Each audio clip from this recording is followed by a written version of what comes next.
On. Going. こんにちは。プライベートテーブルへようこそ。まずは選手の紹介から始めましょう。まず、マークスは Atoria. トビは Harleen. クロスは Tasha. サミは Trihl. そして、私はあなたの親切の DM として、who would like to try to give a recap? Alright, so last time there was a incident where Tom set up a fake chicken bomb in the building and people lost a lot of time picking up chickens that had green dots on them, trying to figure out labels and things like that. Trihl discovered her new power of being able to see text when people say things, or apparently have internal monologues and things like that with spirits. Tasha and Trihl stayed back, deciding to clean up the chicken pen, aka their home, while Harleen and Atoria went to go see Hillis. There was a bit of discussion about the fact that Harleen wasn't really comfortable with the party using Hillis and didn't want to put Hillis's future or happiness at risk by using them for the plan. So Harleen and Atoria went to go kind of interview Hillis to figure out what kind of consequences might happen without telling Hillis what exactly is going on. They went off to a scholar kind of auditorium. It was kind of like a big theater with an amphitheater with a stage and everything like that. And there were a bunch of people from the Brotherhood that were talking to Hillis on a stage to get kind of a little bit of height. They met the rector Archibald, and they got some alone time with Hillis while Archibald took some of the other researchers off to go break for lunch or something like that. Meanwhile, there was a group of brownies being talked to by a different group of researchers as they were trying to get a lot of information about brownies, and they were also basically trying to learn things from Inda Fajar because Inda has super translation powers, and that's super exciting.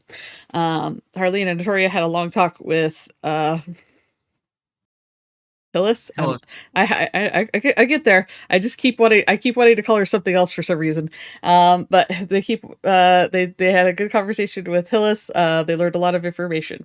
Meanwhile, at some point, Harleen and Atoria also ran into Silverleaf, disavowed knowing that they stole guns. Meanwhile, Silverleaf showed back up at main base with Tasha and Trihl and had brought with them a strange spirit. The ice spirit knew our original names, which wasn't that shocking with Tasha because Tasha's name is still Tasha. But they knew Margaret, Phillip, Harland, and etc. The spirit who was named Solus, or was it Solus or Solace? It was something like that. Solace. Solace. Basically, was friendly, wants to be around the group and travel with them.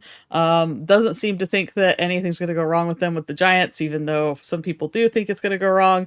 And then they magically healed Tasha's weird ghost wound, and Tasha immediately bonded with the spirit, in not the actual spirit bonding way, but this is my little buddy and I love my little spirit friend, and started running around the place doing that. Trihl started jumping off things, and then the two of them went shopping. Tasha lost herself in the netporium, finding terribly terrifying nets and net-like options and canisters and monofilament stuff. Trihl picked up a potion and then ran off to the amphitheater.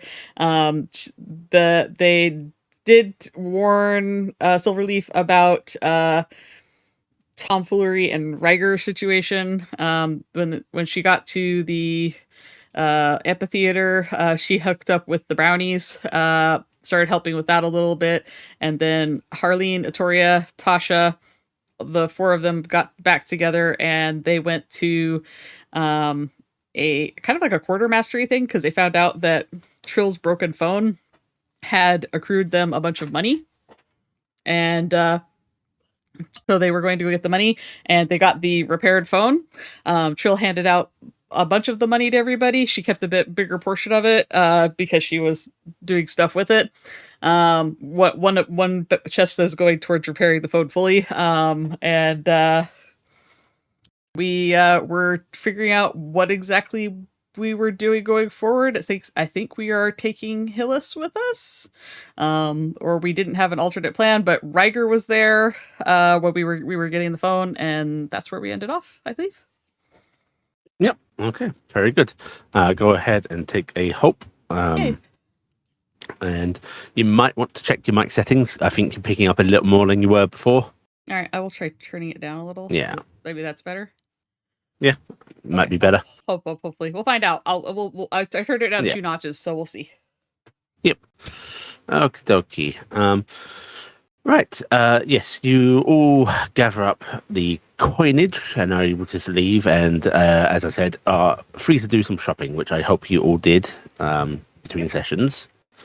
Yep. So you'll all spend some time wandering around town preparing for the launch of the airship later that evening. What did everybody get? I posted mine in homework channel. I bought a advanced scepter tier 3. It costs 10 bags of gold because it's a 2-handed weapon. I got an advanced bright sword, another chest of gold. Basically, I'm going to be giving money for the SIM card because I want to try and do the phone thing. And I bought 3 vials of Featherfall, aka whatever it was that I got from Mr. Potions. I believe Featherfall question mark. Well, I actually checked with Yuli. It's actually the from the new book. There's a air quote Featherfall potion. It lets you drop but not take damage. It makes it so you fall and don't take damage for a certain amount of time, and it sounds terrifying. I will note in character. You. Richard Potions does not describe it that way. Yeah, it doesn't get described that way. It's just safe fall, right? Yes. Oh no, so it's not a feather fall potion as in slows you down, feather fall potion as you hit the ground like a feather. Yes, hit the ground. You hit the ground like a feather. So you fall at full maximum speed. That's what it says in the book. So I'm like, oh, that is terrifying. Yeah. So I bought a whole bunch of these extra potions because he gave me 1 already, and so I bought 3 more of them. And I likely to assume that it's going to slow your fall. And I think it's going to be safe, but I gave them to the other brownies, and then I would have had a problem of having too many weapons because I bought 2 weapons and I had 2 weapons. So I am just giving my previous tier 2 weapons to the brownies, either the big group of brownies or the brownies that are with me, but I'm just going to give them give those to them. Okay. Also we'll do whatever we have to do to transfer information off the phone and then put the new SIM card in and then give it to Riker or something. Okay. And I have to drop off things with Inda, but yeah, that. You can put the SIM card in without transferring info off if you want, because folders have a chance to order the SIM card. Okay, good. Yeah, I wasn't sure how spatially you were running these phones. Like if it was like, oh, this is like all the stuff. And so this is just this. They will work in the same manner of data storage that every phone does. Okay, good. I just want to make sure I'm not making assumptions. So I'm like, okay, sorry. So I'm gonna put in the new SIM card, and then I guess I'll keep this phone and then let Riker keep my other phone. So we'll just do that. Okay, if you want to do that. So I'll message my old phone and be like, new phone, who dis? Atoria, did you get anything? I did. No. Okay. Harleen? I didn't purchase anything major, but I was intending on purchasing 5 additional tokens without anyone knowing and using. Okay. So you're gonna go pull the arm? Yes, while no one else is around. Okay, so while we're out shopping, you'll do that. Okay. Tasha? I was going to buy an Uruk broadsword, and I poked you about it, and a tier 3 Uruk broadsword. Yes. And sold my previous weapon for that. And there is an item that I'm resisting buying the full net, but there's a weapon in the new book called Razor Wire, and I'm wondering if, because she was inspired by the net, she gets one of those instead, since the monomolecular net is too expensive. Okay. It's a So- secondary weapon that inflicts vulnerable. Yeah, if you want to pay the price for that, essentially you can ask the Netporium guy where he sourced that stuff, and he will point you that way.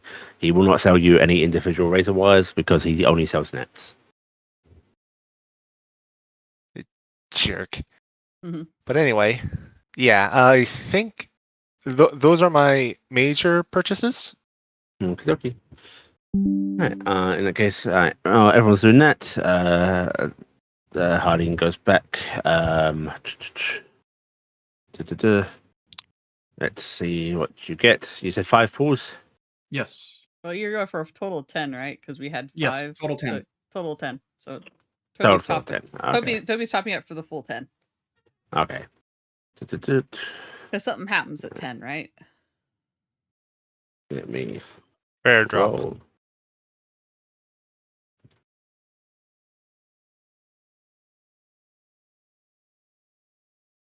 Uh,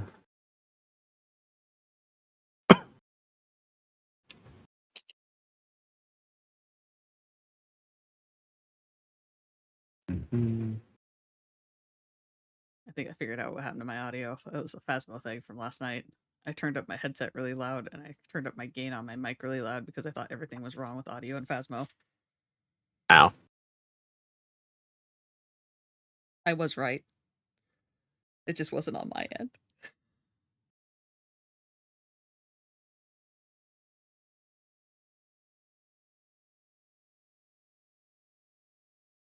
Okay. You can't fight minimum settings in Phasmo with your own hardware.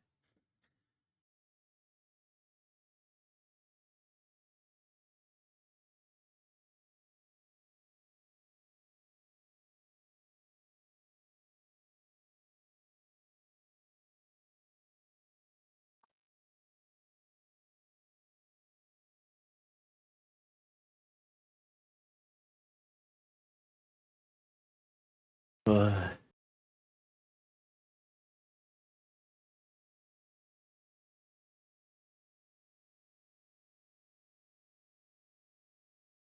Five.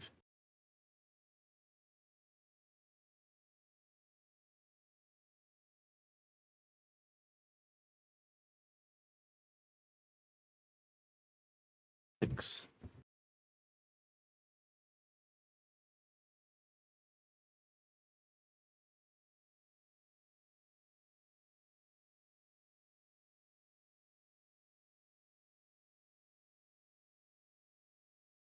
Wow.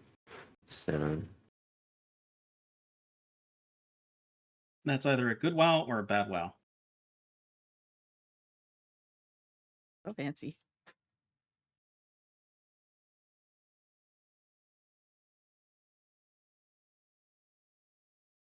You're gonna get so many cool items. Or that wow was wow, nothing has dropped.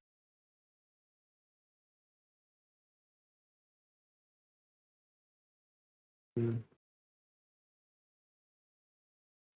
7, 8.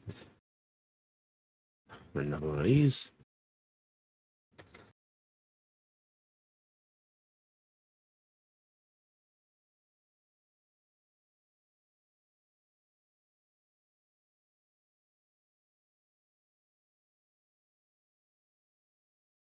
And let's do a smaller roll for the guaranteed. Oh, okay. All right. Here are your goods.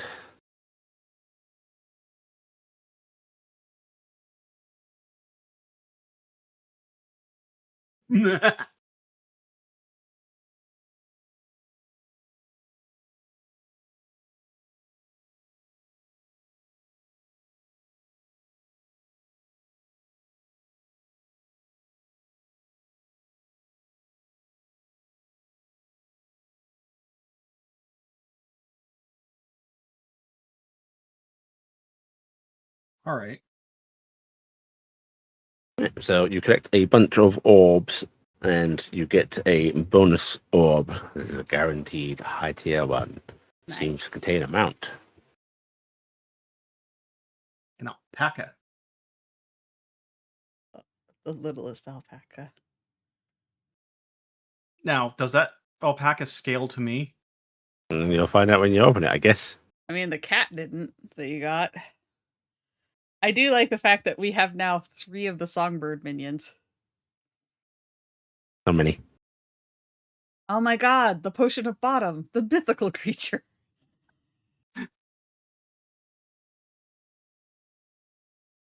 There is a split second where my mind went, hand that to Hillis as well. Oh, yes.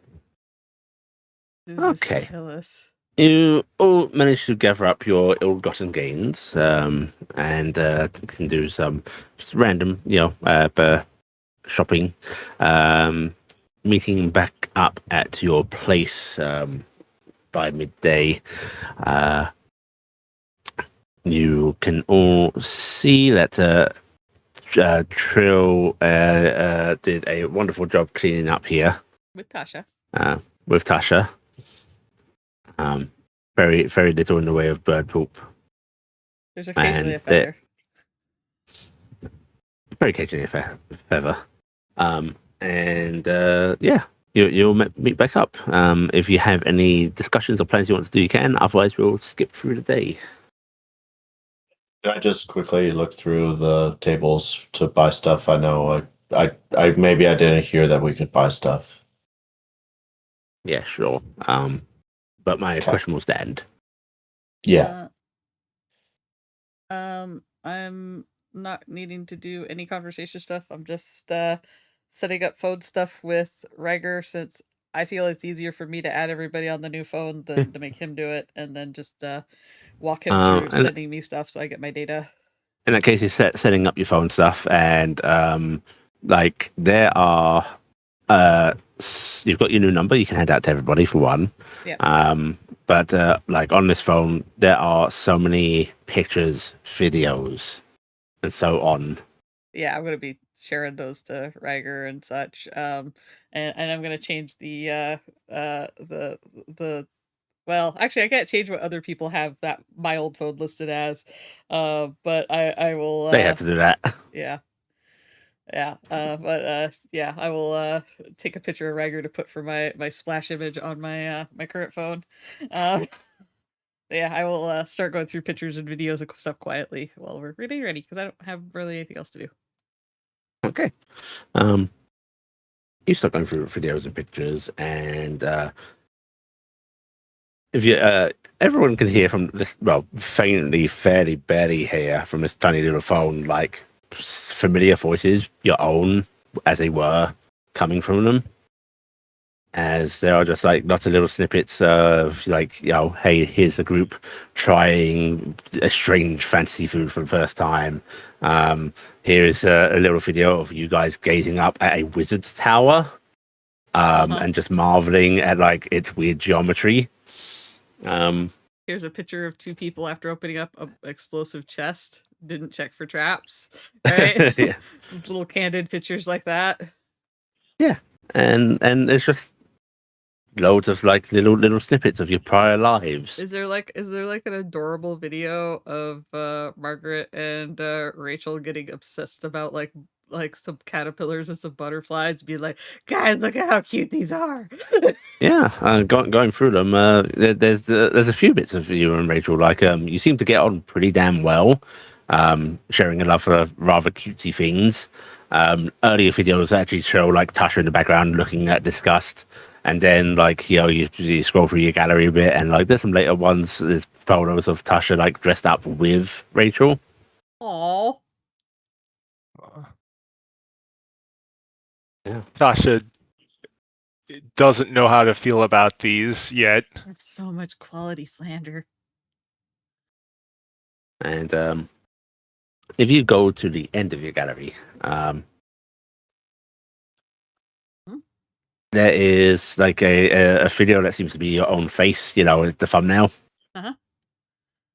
And if you play it, you see you are recording yourself. You look like you're sort of sweating a bit, clearly a little distressed, in pain, but putting on a brave face about it.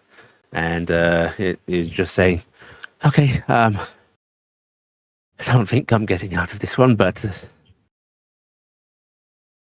let her know it's okay. I understand. Should have expected retaliation, and she was coerced. Don't blame her. You know what they could do easily to her village if she disobeyed, so I've sent and your voice trails off as your gaze sort of unfocuses, and the phone just seems to slip from your hand, and there is like another few minutes of like just the phone's camera gazing upwards at a ceiling. Uh-huh.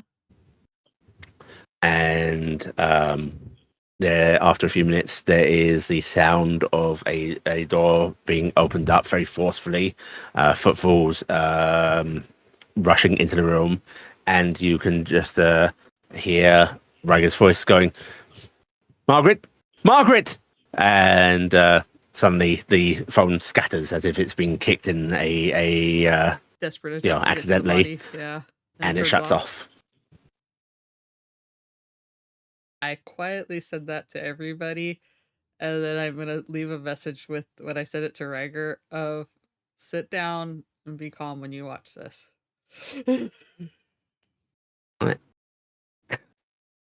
Yeah, everybody, you can watch Margaret die if you want. I That's don't. not very joyful. Why Well, use it as this? All the other ones were really nice. Thought it I'm was sorry. Oh, Tasha, after getting that video, she is looking dour, and she's just kind of for the rest of the like day or so, she's just staying around Trihl, almost like she wants to hug her, but she can't really.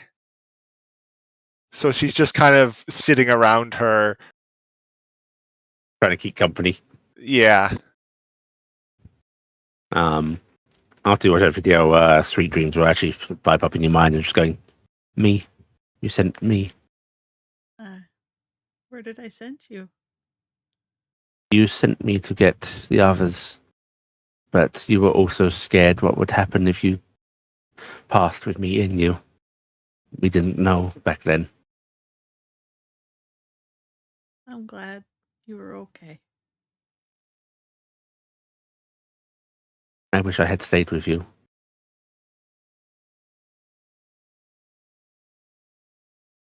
I give her like that weird emotional hug because it's not really like a Mhm. hug. It's just that It's just a mental comforting feeling. It's that mentally Yeah. comforting feeling.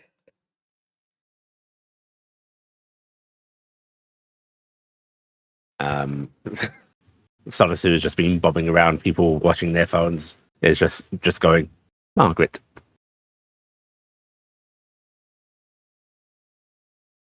Yeah, Margaret.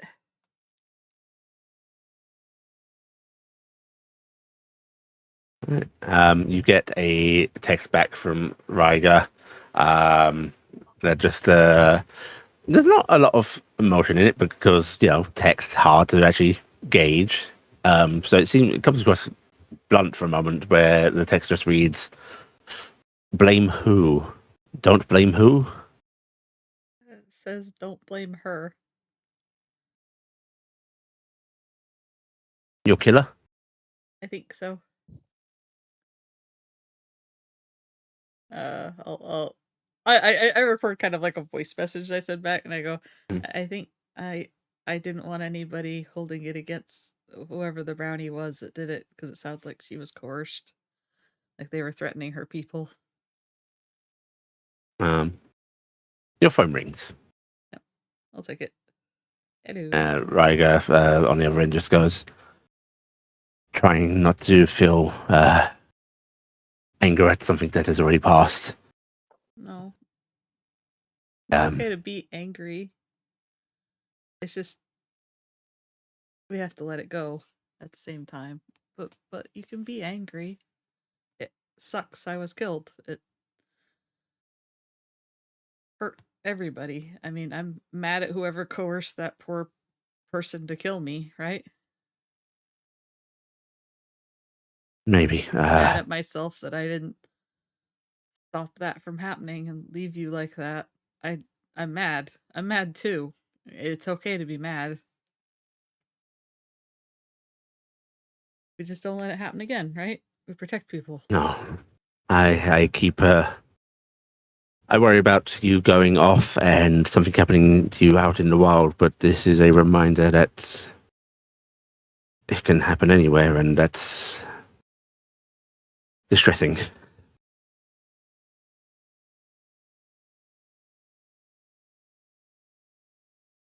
That's why we make the best of the time we have, right? No one's promised forever. No, that's why I put on more guard. Nothing like this can happen again. No. Don't put it on yourself that you have to be the one that stops it, okay?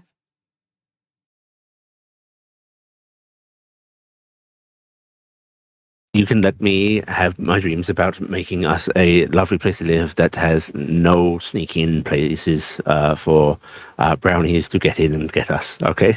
What about my sneaking? What about my needs? No, you can use the front door. That sounds awful. We will make a very little one. All right, if you give me a very little door, that will be fair, okay? As long as you don't put me in like a hamster ball to keep me safe in the house, it'll be fine. Oh, you don't know what that is. Okay. No, what? In our A ball world, of hamsters? No, it's a protective sphere that they put tiny little animals in so they can roam safely through a house without getting stepped on. The silence on the other end of the line speaks to his confusion and maybe imagination. It's a clear little ball that they put the animal in, and it can roam around and explore the world without going out. Well, you'd be able to get out of it yourself. Okay, well, this conversation isn't happening anymore. So, I guess airship time soon. Yes, I suppose if you all want to make your way back, we may as well try and get you launched. Yeah. I'll see you soon. See you soon. Hangs up. Riger's coming to take us to the airship. So, was there a decision made with Hillis at all? I mean, we had that conversation where it kind of she would be accepted back, but it's still kind of iffy if she will be completely reasonable about it. I say we bring her back. That was my vote. I mean, ultimately, it's whatever you feel, Harleen. Well, she can go back, but having her beat us, I don't think would happen. I'm not saying she beat us. I'm saying her group beats us. Oh yeah, she's under our control till we lose. You pick that fight. You have to make it look good because we all have to make it look good. They would have stomped us, or we stomped them.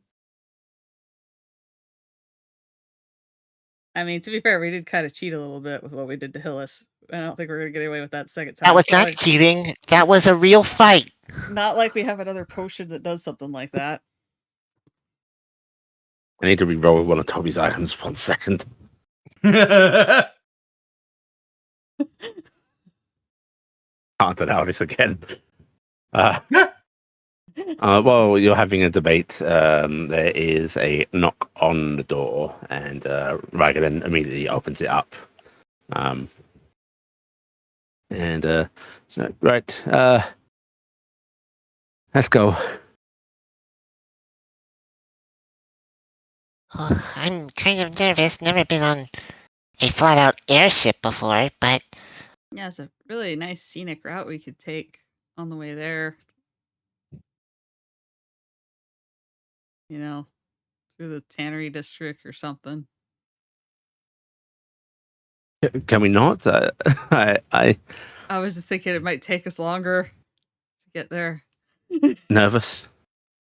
Yeah. Oh. Oh. I don't know if you know this, but that airship's high, and I already get scared on a table. Oh, I assure you, it's perfectly safe. I'm told. They have parachutes, right? What? You know, parachutes. You know, in case the aircraft goes down. Parachutes? I don't think they have parachutes. Guns? No.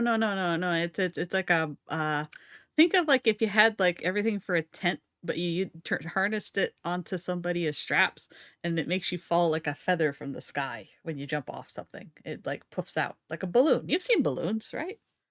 Balloons? You want balloons to in case the airship goes down? Okay, well, listen, this is something we're going to teach you about later, but parachutes are really great for saving you from falling from really tall heights. You have gliders? Oh, if you're worried, gliders, no. But if you're worried about most people would recommend a potion of feather fall or something like that. Oh, okay. Well, I got some. I'm good. Oh, marvelous. Listen. You have some for more, or how many did you get? I got enough for me and the brownies. Where's Mr. Potions? I don't know. Is he coming? oh, I hope not. Don't think you're going to be taking your potion seller with you. Oh, does the size thing work on the airship? Does the size? Oh, that's an interesting question. I'm not educated enough to answer that. Well, you were trying to arrange it so that the airship would make us all equal size. By arrange it, I mean I asked that it be done, and they had people that actually understand how that works do it. Oh, but you don't actually know if they followed through? Oh, I know if they follow through. I thought you were saying you were wondering if the size change potion would interact with that. No. No. I'm not that crazy. Oh no, I wouldn't do that. Yeah. No, I was just wondering if the size magic. Oh yes, that's it. That's in place. Oh, okay, I'm not going to play with potions on there. That sounds like that would be madness.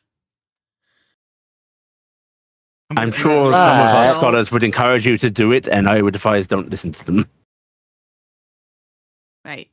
I am curious. Well, you know what they say about curiosity? It's the driving force of innovation, but also dangerous. I'm going to go over to Riger. I'm going to jump up and grab the bottom of his robe and pull up. Do you want some help, dear? Up. Okay, he's going to lean down, scoop you up. Carried. Atoria, taxi service no longer wanted. Is taxi. Is TJ going with you? Remember I thought TJ was staying with you. He should be in the box, okay. Right?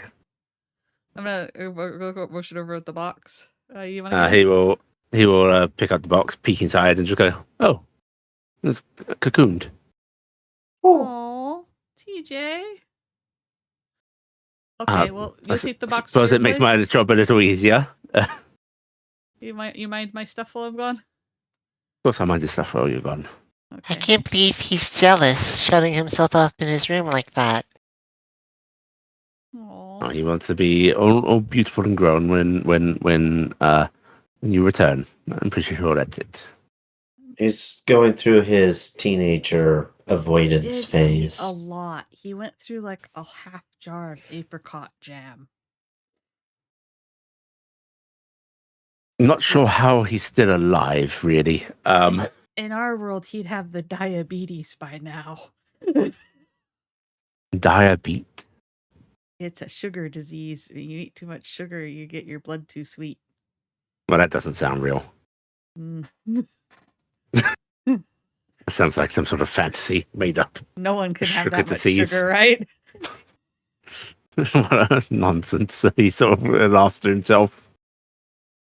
All right. I'm gonna hug on Riker, like I'm like trying to like make every moment count of where I have to leave and I don't want to. He'll just pet you gently as he leads you all back to, well, first to the Scholarium, but where he's like, right, your giant friend, she coming? Yes. Right, Yes. and he'll just sort of motion over at the airship towers. You can see, like, just behind a lot of these main buildings. To go, you head over there. I'll go get her. All right. And you guys can head over to the base of these towers, which you see some of these airships. Like you see some like smaller craft, and like there is a massive one moored in that is like, well, I say massive for these people. It's massive. It's about the size of a luxury yacht. And soon enough, you hear large footfalls approaching as Riker is returning with Hillis, who is sort of gazing up in confusion. Congratulations for bringing you home. He said something about that, but I'd rather walk. Well, Yeah. that's too slow. Consider this part of the penance of having to be with us. I don't like the idea. Her eyes dart up. You can see a glimmer of fear. Just think of it as being on a mountain that's moving really fast. And you can't walk down it. This is nothing like a mountain. That's the point. Absolutely like a mountain. More of a cliff. Riker just shakes his head and like motions to continue to follow him, walking past these towers and to a larger flat ground where you can actually see one of these airships has touched down on the ground itself. You can see that they keep them in the air for a reason. The ground around the airship is in certain spots actually not so much visible because it's already very cold and snowy in places, but like you can see like crystallization of ice happening, and in other spots almost sizzling, evaporating the snow that is there. Oh. There's also a concerted effort of a chain holding it in place as its main engine is currently active, and there is like this gush of almost, it's more warm air than flame, but you can see like the flickers of flame manifesting every now and then that is pushing against a large sail, which physics wise doesn't make much sense, but apparently is how this works. That's... makes sense to me, I guess. Close enough. And you see somebody hop down from the airship. They are apparently human. They look human, although they have like these very thick, puffy clothes on, very reminiscent of like a World War One fighter pilot's outfit, only a little more fantasy flared, and the leather material is just like this thick. You think maybe padded cotton or something. But she's definitely short for a human, maybe about 5'1", 5'2". But she's got this sort of cotton cap on with a pair of goggles over her eyes, and you can see a bit wrinkled, and she's got like this flowing grey hair coming out from beneath the cap. But she hurries over to you all, taking a very specific path off the ship, avoiding these patches of heat and cold. And just comes over and just goes, "Well, hello. You're going to be my passengers, yes?" That's us. "Oh, marvelous. Captain Cassandra at your service."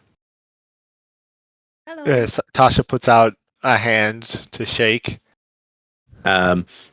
She reaches out and shakes your hand and just goes, "Aren't you a darling?" Here. Thanks. She digs around in her jacket and pulls out a little board sweet for you.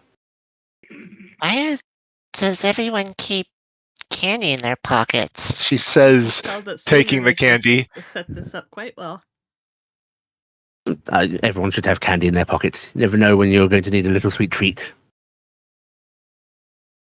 And yes, I hope you like the setup. This is a fine vessel, and I hope you enjoy things at my height. Well, we'll Is find out, that's sure. everything I guess I'll cope.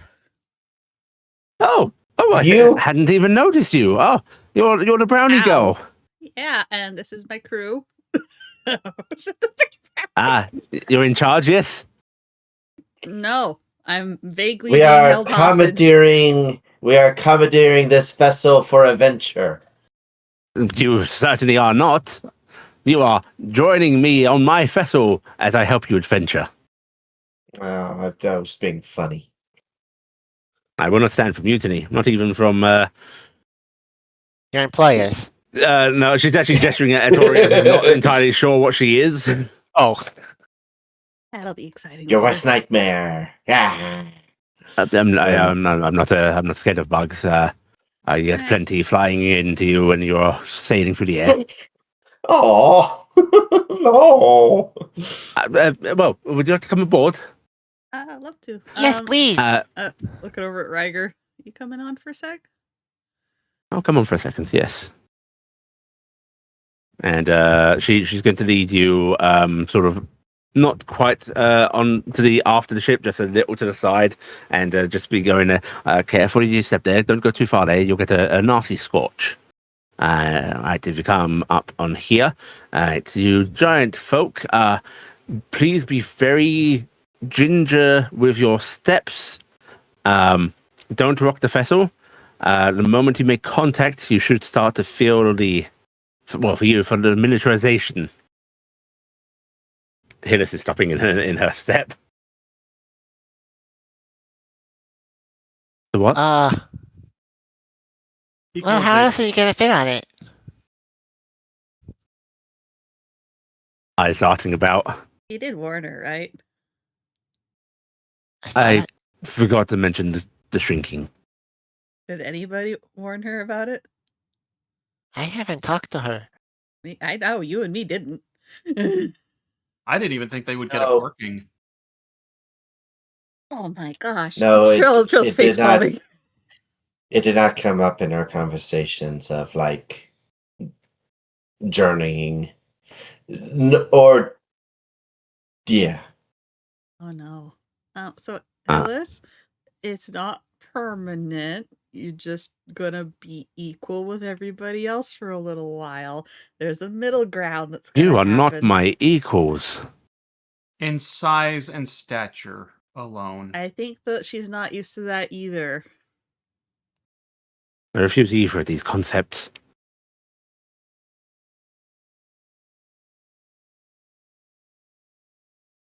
Well, if you want to go home, I'm afraid this is the way. Ryger sort of says it is too far for us to journey on foot, and we're certainly not going to be letting you go on your own through our territory. So,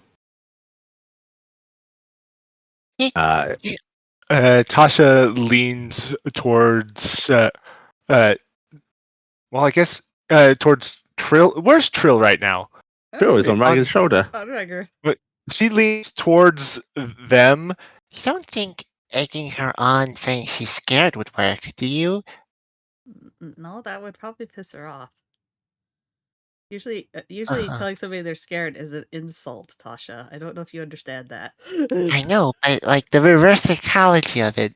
Trill's gonna start talking in Brownie and basically ask the Brownies, don't shoot, but do you actually think you could knock her out? There's some chatter amongst them for a second, and then eventually a union of nodding. How many shots would it take? There's some crude counting on fingers. Many. Oh, okay. keeping this in thoughts. These Nice. 7. At least Hillis? 7. Yes. As you are put into our service, you follow orders we give you that do not harm you, correct? She doesn't quite answer, sort of staring at you begrudgingly. Prove it. I don't want to give you an Harleen. order, Prove it. but please join us. Prove it wears off, Harleen. Maybe that'll help. I'm going to step up. Right. You put a foot up, and it's disorientating. It's not as quick as the potions, unless you just have this sort of like you're holding a stance because you don't want to put your full weight on the vessel, but your size is shifting, so it's altering your stance. But eventually, after a good minute, you are down to size a good 5'2". Oh, I'm shorter than normal. And then I'm Alright. going to hop off. Okay, you hop off, and your size does not revert immediately.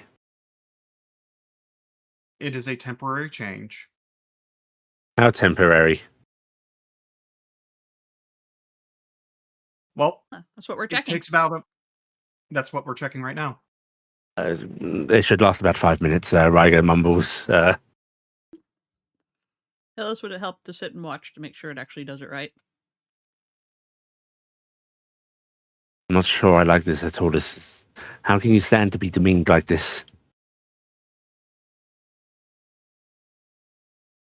It doesn't change who I am. It doesn't change what I know. It simply changes a point of perspective.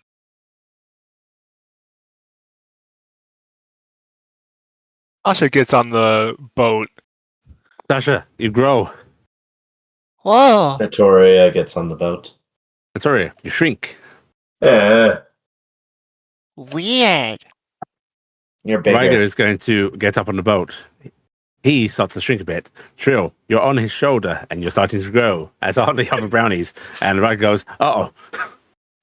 I am going to change positions so that I've got my arms wrapped around his neck as I slide down against him, and I'm just going to start kissing him. Hello. The brownies are screeching. They are clambering off of Ryger, pointing at them, each other, pointing at you, pointing at the others. They are yelling. They are angry. I will start trying to talk them down in Brownie that this is okay. This is our special magic for travel on the airboat. You didn't warn them either, huh? No, I didn't. I don't. They don't understand the word boat or airboat. Mm-hmm. I will stop hugging on Ryger and start patting the thing that we're on and say, "This is airboat. This wood thing, airboat. While we are on it, we are big like everyone. Everyone is same size." Logray stabs the deck. Cassandra goes, "Oh, whoa, no, not the decking." And you can spend some time handing brownies while Harleen, you stay off the ship for a good 5 minutes. Yep. And after 5 minutes, you actually do start reverting to your original size. Hillis just watches you grow back, but still just looks very uncertain. Just goes, "Do I have to?" Do you want me to go and deal with all this on my own? I don't care.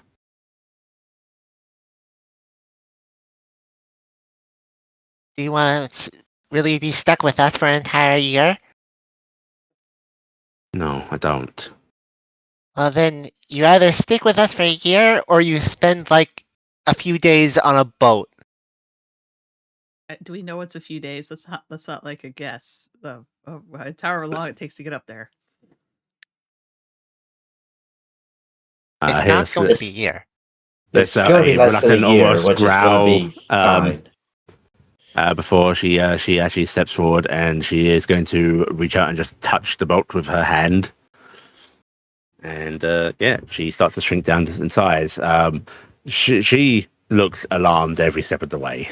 And once she is sort of down to this 5'2" size, you can tell when someone's expression when they feel incredibly vulnerable, and that is her face. I'm going to hop, sit on the edge of the boat to shrink, and then I'm going to get up and You sit on the edge of the boat. slowly but surely letting my tail hit it first as I come down. Well, if you sit on the boat, it will suddenly begin to list and move downwards to the ground. And there is a horrendous scraping noise. No, no, no, no, no, no, no. Harleen, what are you doing? We were told that you had to be really careful getting on the boat. I'm trying to be. I'm trying No, to be. You're literally sitting your butt on it. Right. I will I am suddenly- spending a fear. Oh no. Right. Gonna flip the boat. Right. You standing back up. Yes.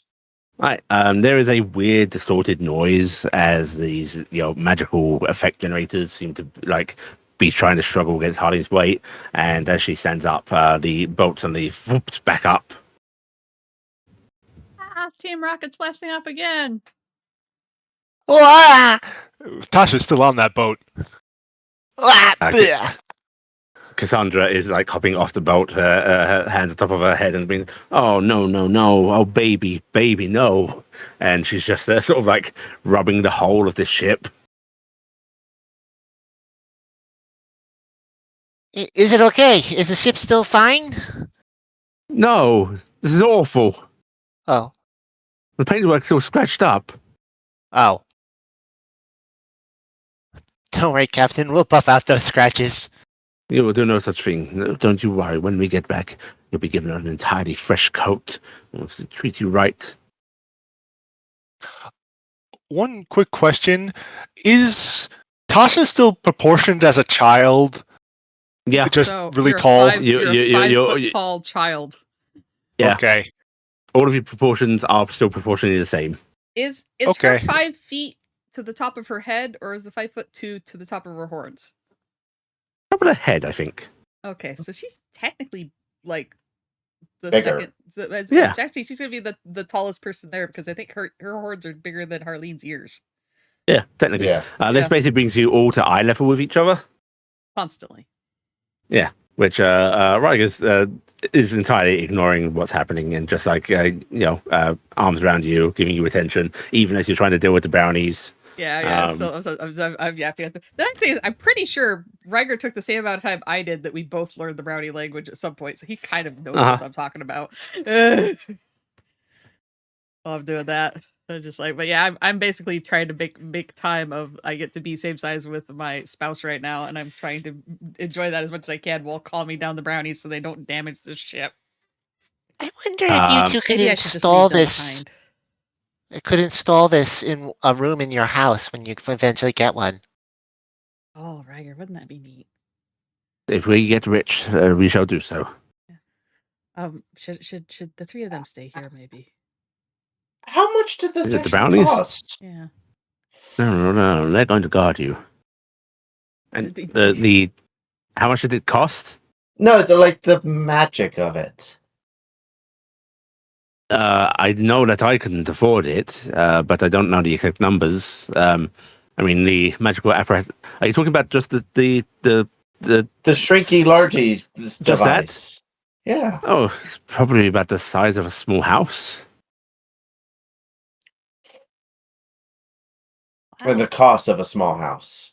Yes, the cost of a small house. Ah, cost. Okay. How much does a small house cost? A number of chests of gold. Oh, that's you not are that writing a bad. chest of gold for me, and we'll just have to keep adding to it. Yeah, use it as investment. Just keep on saving. We don't have to do the one-armed bandit all the time, even though you probably want to. Definitely would keep brownies from being able to sneak into What? the house. What? The one-armed One-armed bandit. Oh, Yeah. shit! Have you met somebody else? The lever. The wall gambling machine. I know. I don't spend money on the wall gambling machine. Right. I did say do the one-armed bandit, so that was on me. Yeah, I am still catching up with parlance, which I don't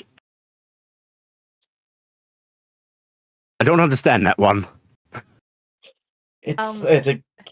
It's just clerical. You know how there's the verbiage. lever you pull on the wall gambling thing for the weird? Yes, I could see that being the one arm. But That's why the a one bandit? because it takes your Because money. They're meant to Oh. take people's money. They're But not meant to give like a- rewards. They don't normally give you a Wait. prize every time. So it's a chance to get a prize. So they consider it a bandit because you could lose all Oh, your it's money. gambling. Okay. Yes, It's gambling. Yeah. Well, at least they know what the gambling is. I mean, at least I know what gambling. Of course, I know what gambling is. I may not I'm gamble, gonna teach but the brownies to pay Uno while we're on this ship. Oh no! Please don't. I'm gonna You get have an Uno Uno cards. deck. I do. Yep. I start shuffling the Uno deck I bought sessions ago. I'm teaching you this when I get back. Captain Cassandra is actually going to look to Harleen and just go, "Okay, on the ship a little more gently, please." Hand on deck. All right, you put your hand on the deck and you start to shrink down and can clamber up on board. And I'll offer to haul Hillis up. Hillis already on the ship. Hillis shrunk before you did. Yep. I appreciate and, you not giving me a feeling of like I'm about to be crushed to death by your giant booty impending onto the ship.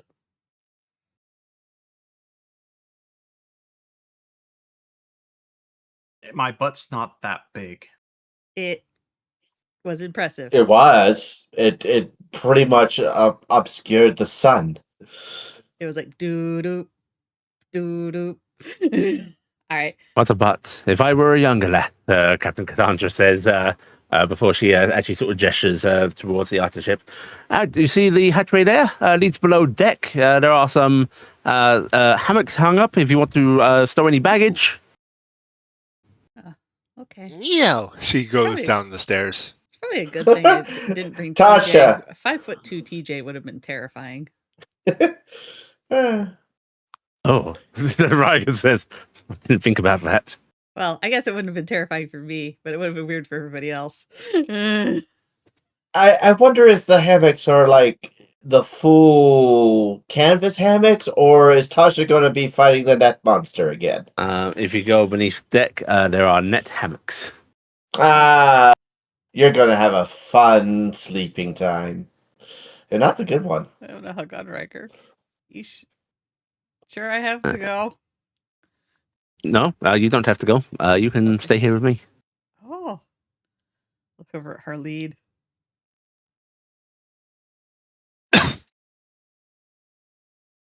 See, Harleen's not saying anything. You can stay. I'm pretty sure that's what that means. I'm That- just that kind of silence. staring. Silence is agreement, right? No. Silence Oh. is not consent. Oh. Riker hugs you tight and gives you a kiss. All right. I'll be back as fast as I can. And you're going to call me each day. Yes, multiple times probably. Good. Keep her safe, Captain, please. And Cassandra sort of waves her hand and goes, of course.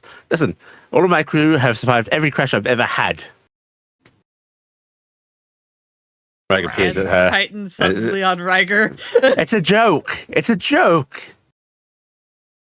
She doesn't have They'll be any fine. crew. She doesn't have any crew. Normally I do have crew, my dear. But well, they needed a volunteer for this mission, and I thought it sounded like a right laugh. All right. Haven't sailed a ship this small in quite some time. Okay. Well, okay. Kiss Wanna Riker die. on the forehead. Okay, I'm gonna be back. Okay? Okay. So do we get Be safe. resurrected as a ship if we die this time around? I'm leaving this conversation. Riker's going to squeeze you tightly before disembarking. And you can then feel something strange. The anchor starts to be wound up, and the air around you starts to like go through mixes of cooling and heating. And the ship starts to rise. Phil's like on the deck looking over the railing in the direction where Riker went, but she assumes he hasn't gone far because he's probably watching, so they're just staring at each other. You can watch longingly as Ryger grows smaller and smaller as the ship rises into the air. And soon enough, there is a whooshing roar of that a heat generator facing the sail, and the ship starts to propel forward at great speed. Oh no, all my Um, hair.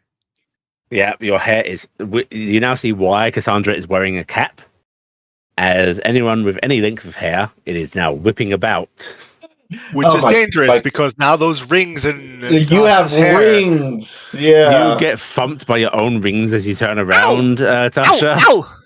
Ow! This is when Trihl Okay. goes below deck and goes from going I'm multi-braid to single tight big braid because it's way more manageable. 'Cause the Going little down, braids doing just your go like hair. everywhere. Yeah.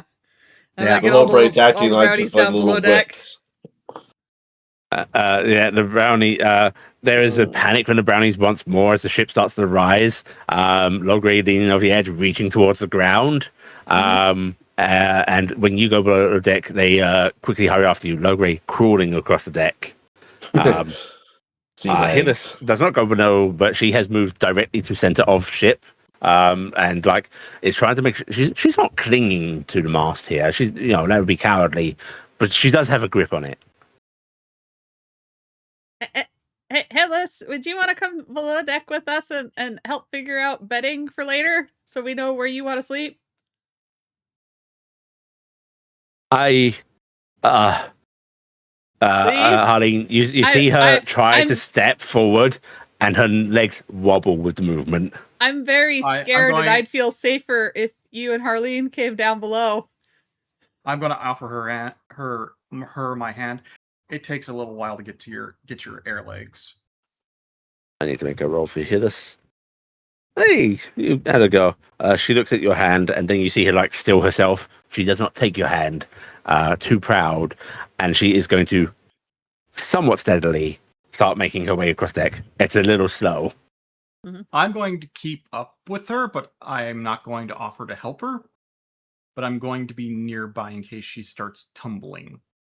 Once she reaches those stairs, she hurries down them, and Trihl, you can see her like she then puts her back against the hole down here, and taking some deep breaths.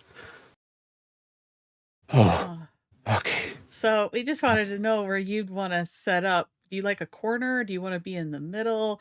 Because the four of us are probably going to hang out together. I will Take a I will moment take to whatever spot. appraise the area. You and Harleen should have first choice of where to sleep. At least I'll, Harleen, right? I'm going to take this one, and she is just hurrying over to like the closest one, and she seems to actually know what a hammock is because she clambers into it. All right, good. Oh, and here, Hillis, I had bought one for me and 3 for the other brownies. I'm gonna give her one of the fall potions. I don't know What's if this? you want to trust this, but this is a potion I bought from a guy that's supposed to be a potion of feather fall or something. It's supposed to prevent you from taking damage from falling from really up high, and I'm paranoid, so I thought you might want one. We got ones each. She But- takes it with that look of like she's not entirely sure if this is some con. If you don't trust it, that's fine. We're going to fall. You may want to trust it I'm just in usually case. I'm usually quite small and I fall off things all the time, so I'm paranoid. So I didn't know if It's it a was safety shield. blanket. Think of it like Why would you say it a like shield. that? Why She would is you not say it like reassured that? just because you've just made her start thinking about plummeting. And Yeah. she is just clutching this bottle tightly. Harleen comes very down. good. I've been on airships hundreds and hundreds of times, going to and fro through active battle zones. You're on an airship? Never had an issue. It'll be Oh, fine. you mean planes. Oh, Trihl has this look like she was like, we had airships in our other world, and she was like mystified for a moment, thinking about Harleen as like this military person riding around on the deck of a ship going through the air, and she was just like had this sparkly look in her eyes for a second. Then, oh wait, you mean planes? This is suddenly so less cool. Well, I mean, there's still a modicum of fantasy because we did have airships. They were called Zeppelins. They're very lovely. Right. well, the 4 of us are gonna be over on this side, and I'll just pick a random side and get things explained to each of the brownies that these are our sleeping things, and kind of like flounder with the hammock because Trihl does not have experience with hammocks. I am tangled in this net. Help! Well, I will no, see no, about I'm not. helping out. I'm not getting involved. It's just this just leads to more entanglements and entrapments of everybody. Hammocks are very easy to get into. She believes. As you're fussing about the hammocks, up deck, Tasha, Captain Cassandra seems to be turning this big wheel on the ship, and she looks over you and just goes, "Ah, little girl, What? want to fly in a ship?" Tasha has hooked her rings on her horns to keep them from Nice. going all over the place. Yes! I'd go, come here. I like She that there's, like, runs a over. occasional rattling noise of the rings agitating against your horns. As it gets horns and like the now loops of hair still flapping about a bit. Hey, cool. Oh, that is the cutest mental image. Right, You how head do we on do over this? to the controls, and she's like, "Right, see this here wheel. This changes our direction. You turn it this way, and we go to the left. Turn it this way, and we go to the right. But altitude is this lever here. Aha. This affects the engine and its generation of the cryo heat waves. So if we want to go down, we pull it this way, and go up this way. And once you have the altitude you want, you return it to center. Aha. How does the cryo heat waves make us go up and down? Well, so we discovered that hot objects go up. Yes? But if you make something too hot, it melts. That happened to quite a few of the early ones, I'm afraid. So, to counteract that, we make the surroundings colder instead. Tasha is just looking nonplussed at this woman. So, a heat generation within a area of cold generation. Okay. Oh no, keep Now, Solus away from the cold generation. They get too excited, probably. Now, if either of them to fail, disastrous, but they're carefully balanced against each other. Good foreshadowing. What? She grabs the wheel. What happens if I spin it really hard? Try.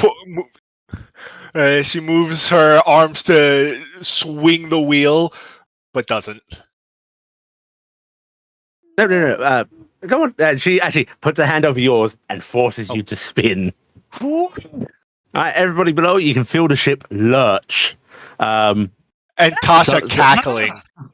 Suddenly Phil's gonna going scream in an a alarm. tight spin.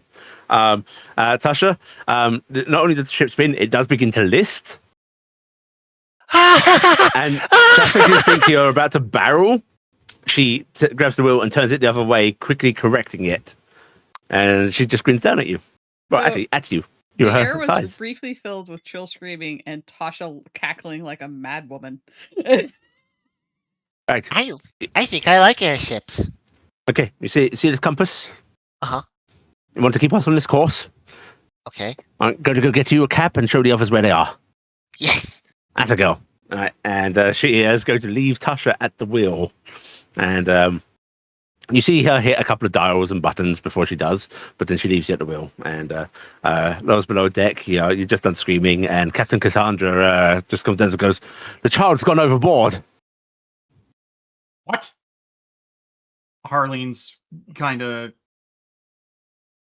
up and moving. I'm kidding. Harleen stops, ears go back. I figured you could do with some caps. Yes.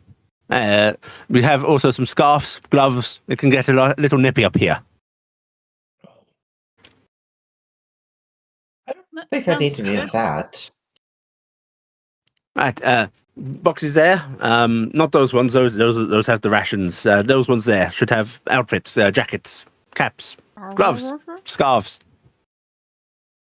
But remember, Shoving ration in mouth. well, help yourself. They're for the journey. Yum. Tastes like jerky. Actually, these seem to be very sugary bricks. Oh no, my diabetes bricks. Yeah, very sugary bricks. It looks like it's got some dry fruits amongst the sugar. I take a nibble of it, squint, put it away for later, take out one of the caps. It's kind of like a chalky bad cereal bar. Oh. Interesting. You can take out one of these caps. There appears to be caps, goggles, all sort of manner of things. Basically, very close facsimils, although not quite as nice as her outfit. Mm-hmm. I'm going to help the brownies with these.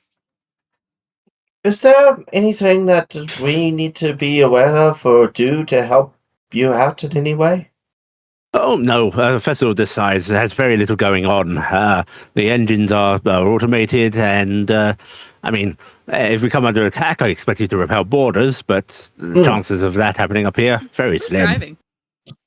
Oh, Do you have... the child. It's okay. I've locked the wheel to only be able to do minor degree turns. There's the about sound of the wheel spinning heavily as Tasha tries to spin again. Yeah, the ship just sort of slightly turns. I think that the she starts Darn it. spinning the wheel harder and harder and harder, and then there's a snap sound as the wheel comes off. There's a thump, thump, thump as the spurs of it hit the deck and just rolls off the ship. Uh-oh. No, about No fear was spent. about boarding and the stuff. Do you have like cannons or harpoons, or is it just like bows and arrows? She pulls what looks like to be a pistol from her hip, although clearly one of these little air canister guns.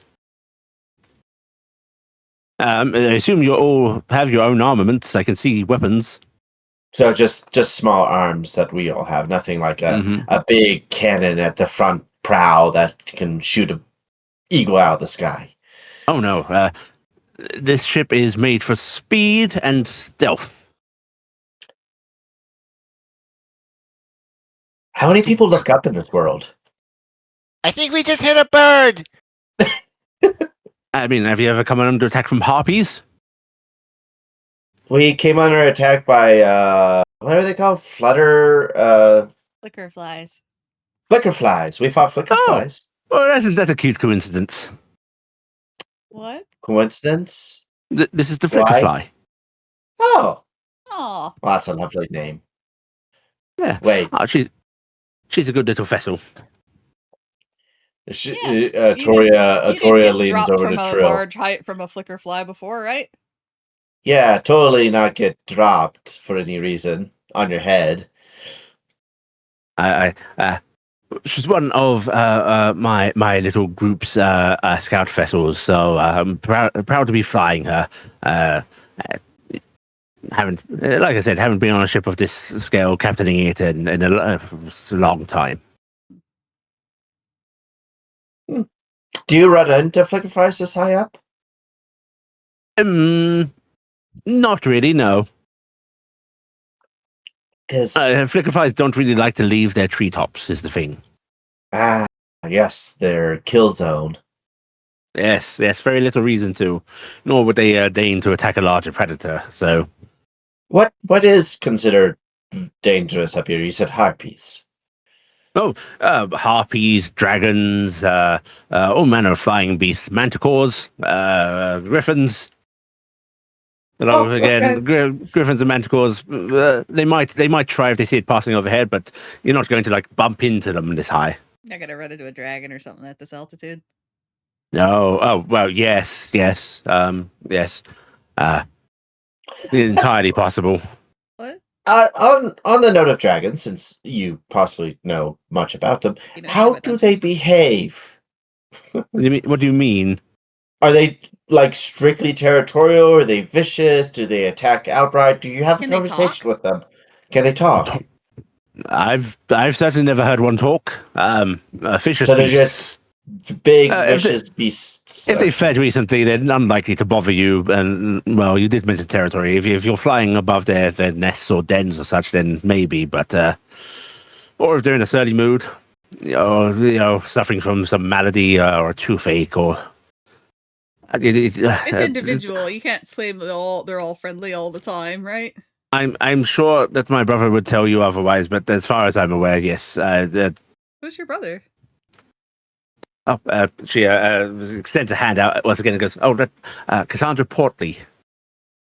Oh my goodness! I'm gonna give a slight bow. I'm so sorry, ma'am, my lady. No, I'm not a lady. I'm disowned. Well, not disowned, but left it behind. Disowned you?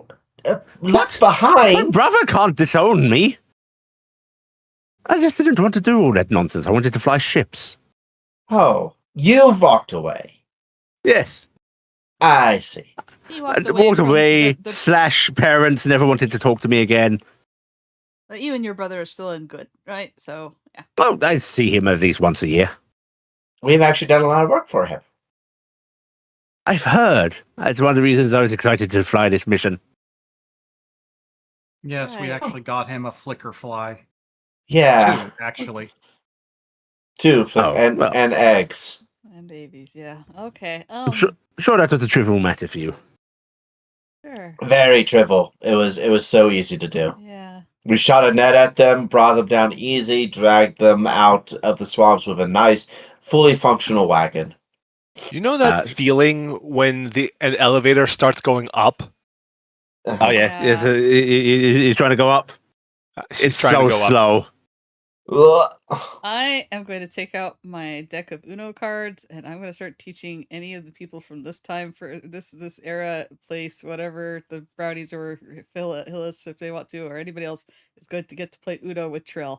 That is, she's going to get distracted from all of this. Gonna focus This on might something. be a miserable time as Hillis refuses to partake in this, partly because she really doesn't seem to want to move from that hammock. Mhm. And the brownies are very hard to teach. Mm-hmm. I'm actually kind of just like teaching. They're just this is something to do. They I'm are teaching them. ruining your cards. That's fine. Eating them. But Cassandra's going to take one of these outfits up top and be like, "Here, dear, put this on to Tasha." Oh, I'm thank you. gonna go up top. I want to see the landscape and everything. We might have to make a couple of slits to account for your horns there. And she's just going to grab a cap, pull out a belt knife, and she stabs and starts like sawing her way through the sides of this leather cap. So there's like this So tiny pro- little bit of fabric that's barely held on by some threads going around Yeah. the massive holes for these horns, because the holes have to be so freaking big. Yep. Is there I a think crow's that's nest on this? The widest part of the horn through. Is there a what? Crow's nest. No crow's nest. Okay. So, there's masts, but they're not like full rigging and stuff like that. No, not full rigging. No. It's very ornamental looking mask. They're Yeah, It's it's literally there because there has to be something for the fabric to go on, but the fabric itself seems to be like it's held up on a bar at the top of the mast that's rigged at the bottom, but doesn't seem to be need to be moved or such beyond this thing blowing into it. The turning and so on seems to be entirely operated elsewhere through the magic of the ship. This is literally propulsion. Yeah. Tori's just going to go to the bow and get to the forecastle and just kind of look out ahead. All right, you go to the front of the ship, and you are essentially just standing a bit in front of where the wheel is, and you can see the countryside zooming across below. It's a little blinding to look down on because there is still so much snow. And she the captain actually sort of reaches over the wheel and just like taps your shoulder a bit. Yeah.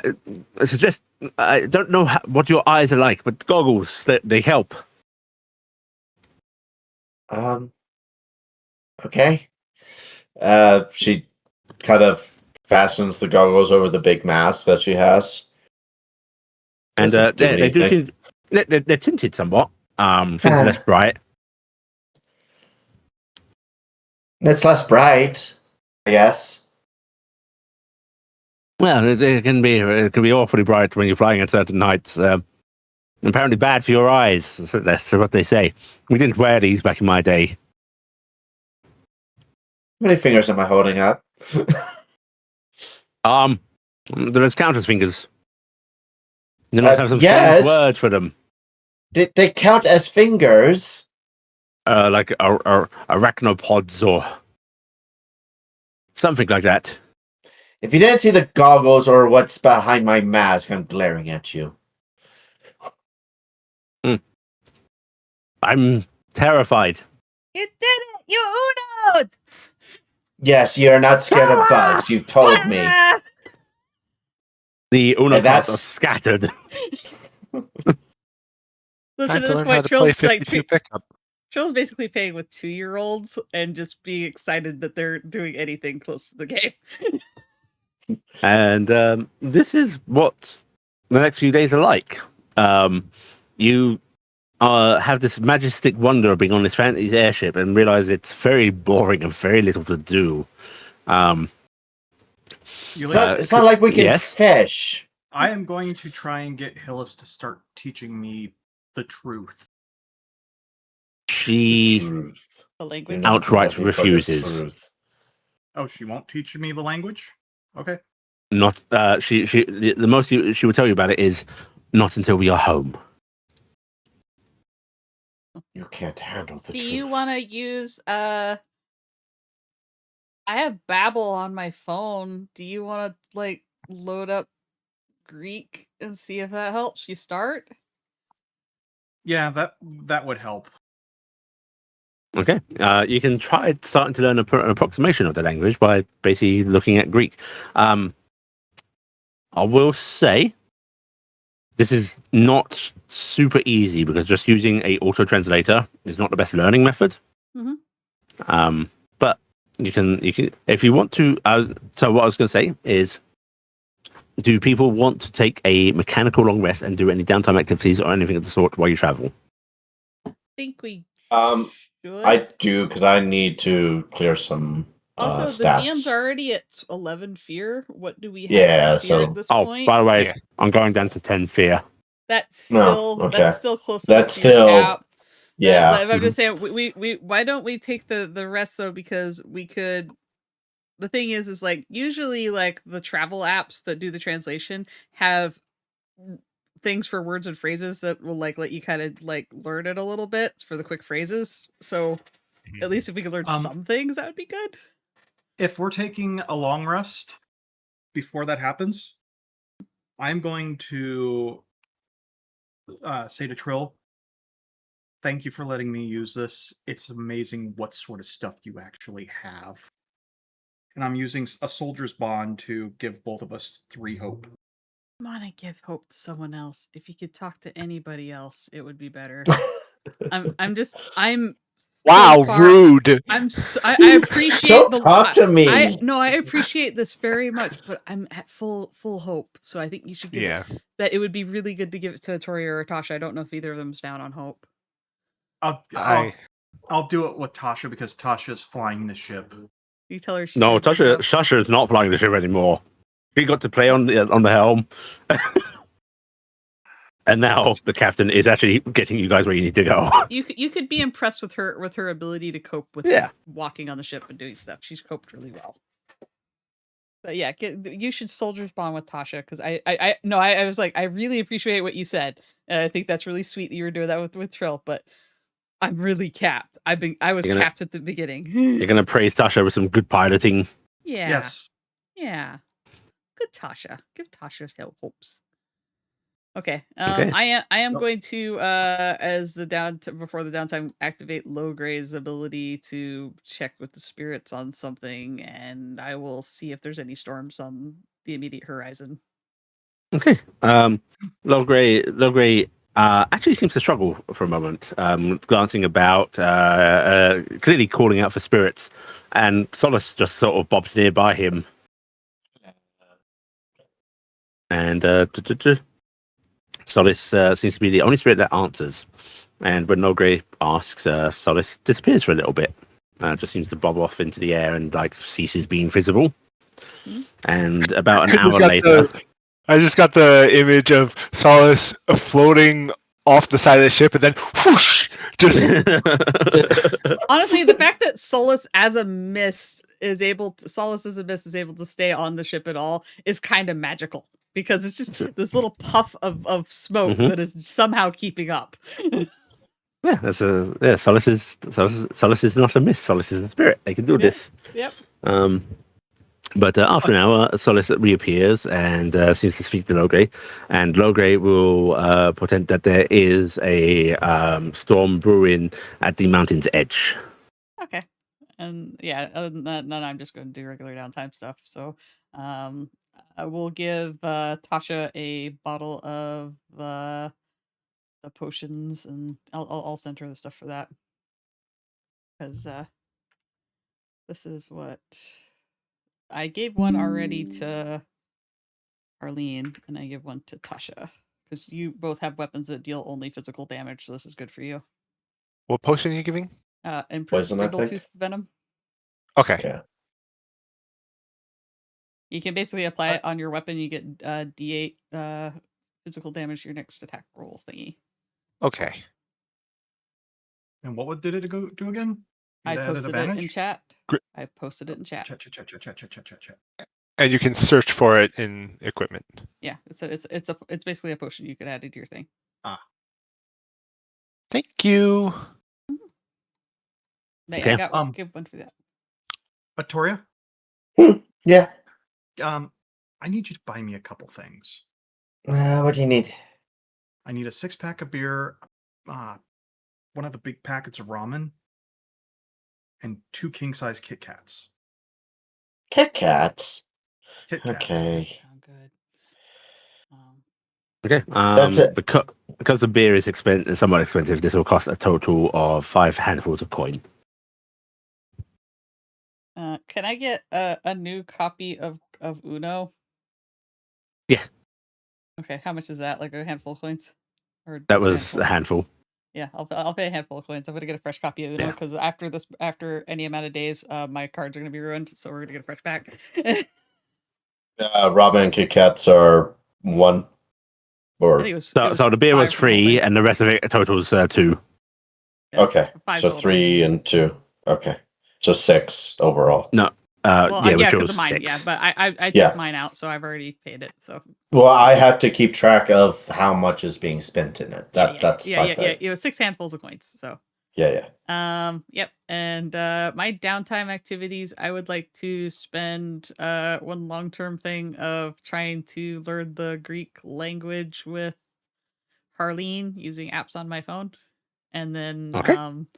I will spend the other option for my long time since I don't need anything.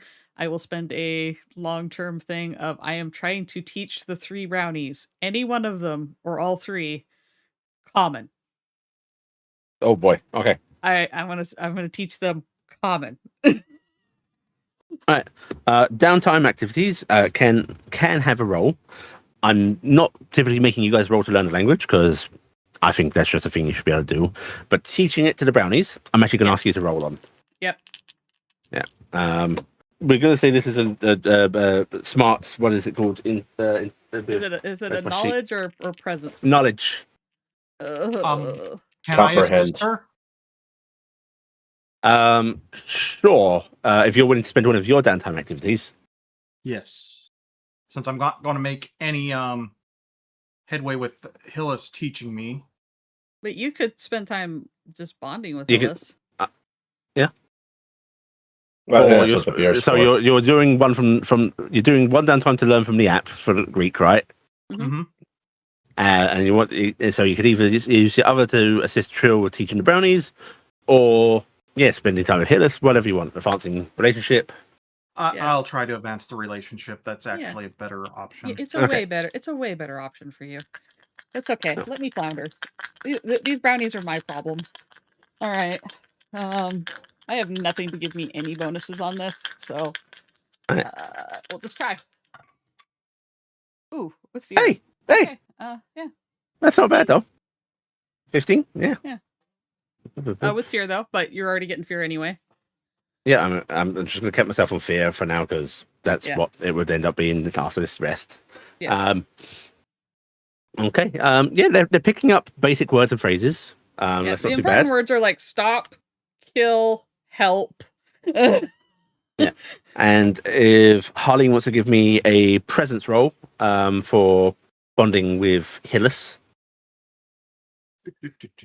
Okay. I'm going to activate Full presence. my commanding presence as before. And then I'm going to use bold presence as well. Okay. So that takes 2. Where did that go?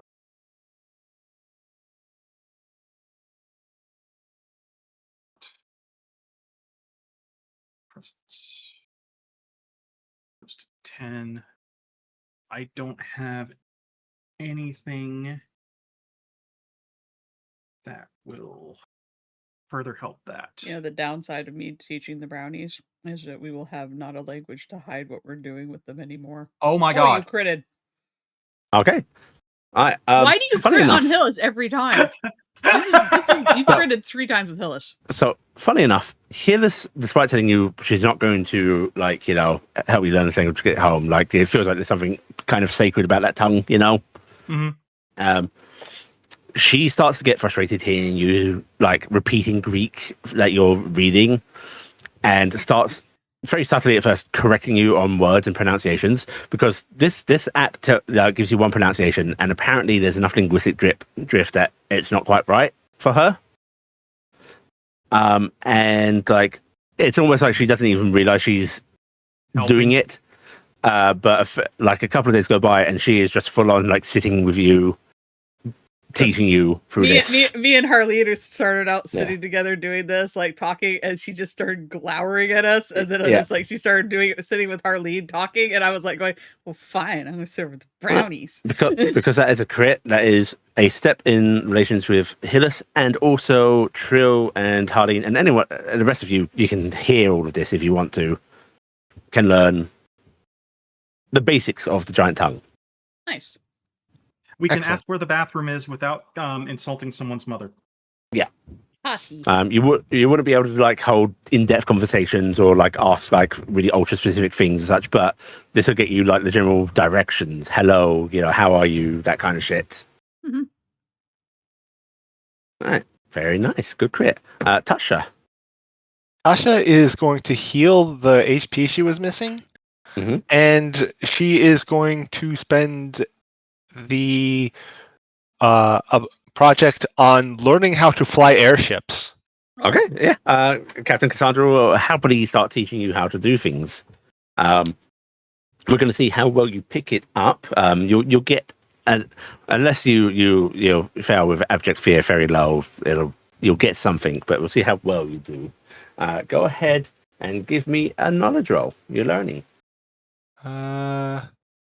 Bullheaded confidence doesn't work for this, right? I'll let it. Okay, I'm going to use that. There's something to be said with learning to pilot something and not showing trepidation in doing so. You said instinct, right? No, knowledge. What knowledge? Okay, that's fine. Knowledge is my lowest. Wrong button. Knowledge is not her lowest, thankfully. Okay.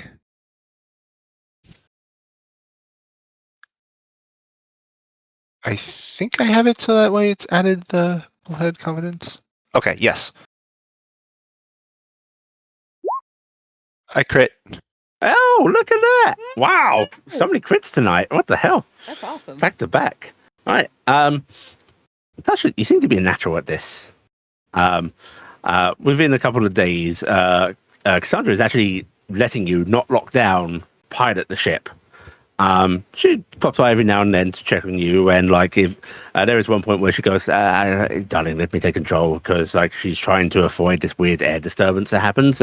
This, which part of you will learn that there are magical maladies in the sky, like just pockets of air that seem to be lower pressure than the rest, just strange disturbances and so on that they learn to navigate through. So any of the advanced stuff, she sort of takes over a bit, but she's letting you fly. She doesn't lock down the controls, and you seem to be good at it. Every once in a while, the ship lists as she drives towards a flock of birds to scare them, but otherwise, she stays on course. This is great that you do drive towards birds occasionally, because that's clearly how we're getting extra meat from my third brownie that hasn't got to do anything. Is totally, she's killing yeah. birds. We're driving up next to them! Prepare the spear! You learn that Cassandra apparently is not as animal friendly as her brother is. You swear at one point she yells, "An albatross! Get it! It's good luck!" No! Very not good luck. Wow. Back. Okay. Tasha, you do feel confident that if something was to happen to Cassandra, you could likely take over the ship enough to at least get to safety. That's horrible. Okay. Yeah.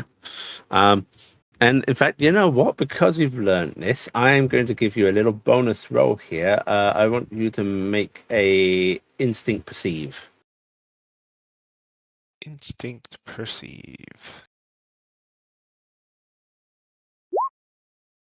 12. That's pretty good. You notice that every now and then Cassandra's coming by, she's checking things, and like she just fiddles with a couple of dials, and there's a slight furrowing of her brow. Is there a problem?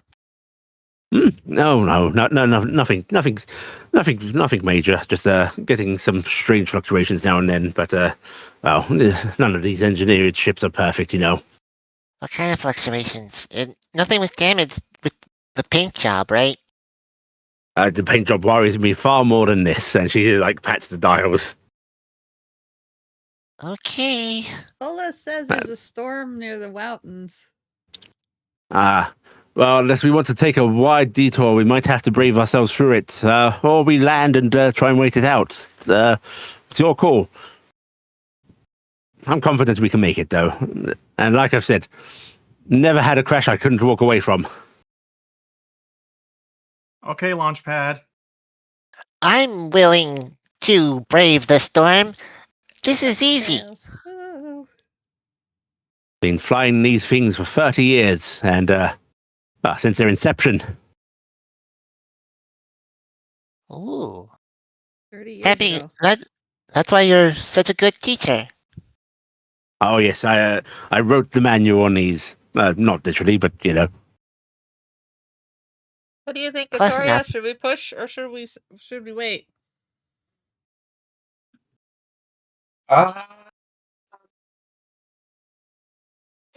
It's going That to was be her falling off the ship. It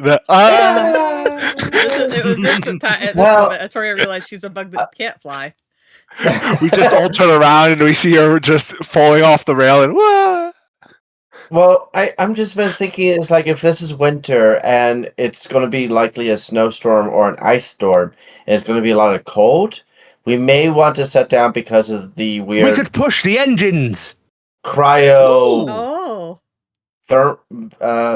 mate. I guess if you have ambient cold, you can make the engines hotter. Oh, we could get great speed for the storm. Let's do it. I think we're Mad Maxing this, aren't we? And if there's any lightning, we can harness some of the power to refuel. It'd be perfect. Full steam ahead. Or full. Okay, I heat voted for cryo. caution, but let's go. Really, Activate the cryo Yes.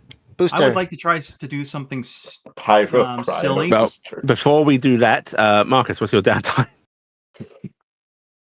Yeah, so I'm gonna clear some stress. I'm gonna Uh-huh. clear stress, just kind of looking at the landscapes and kind of just taking it in. And I also want to have a moment where, because I'm looking at the landscape, I'm actually going to question Captain Cassandra about what she has seen, particularly if it involved anything with going north and into the deserts. Were there any substantial landmarks or anything of note in flying around that So can you be want- used for later activities. So you want to use a downtime activity to gather information about places she's flown to in case it's related to your northern desert, right? Yeah. Okay. Right. Yeah, you can use downtime activity for that. Go ahead and give me a presence charm roll just to see how like amiable she is to you. I'm gonna spin a hope and use social butterfly on this. Okay.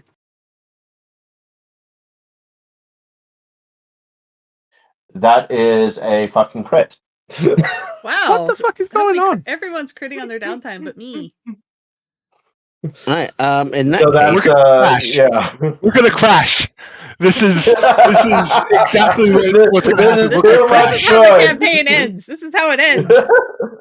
in that case, yeah, she actually gets very chatty with you.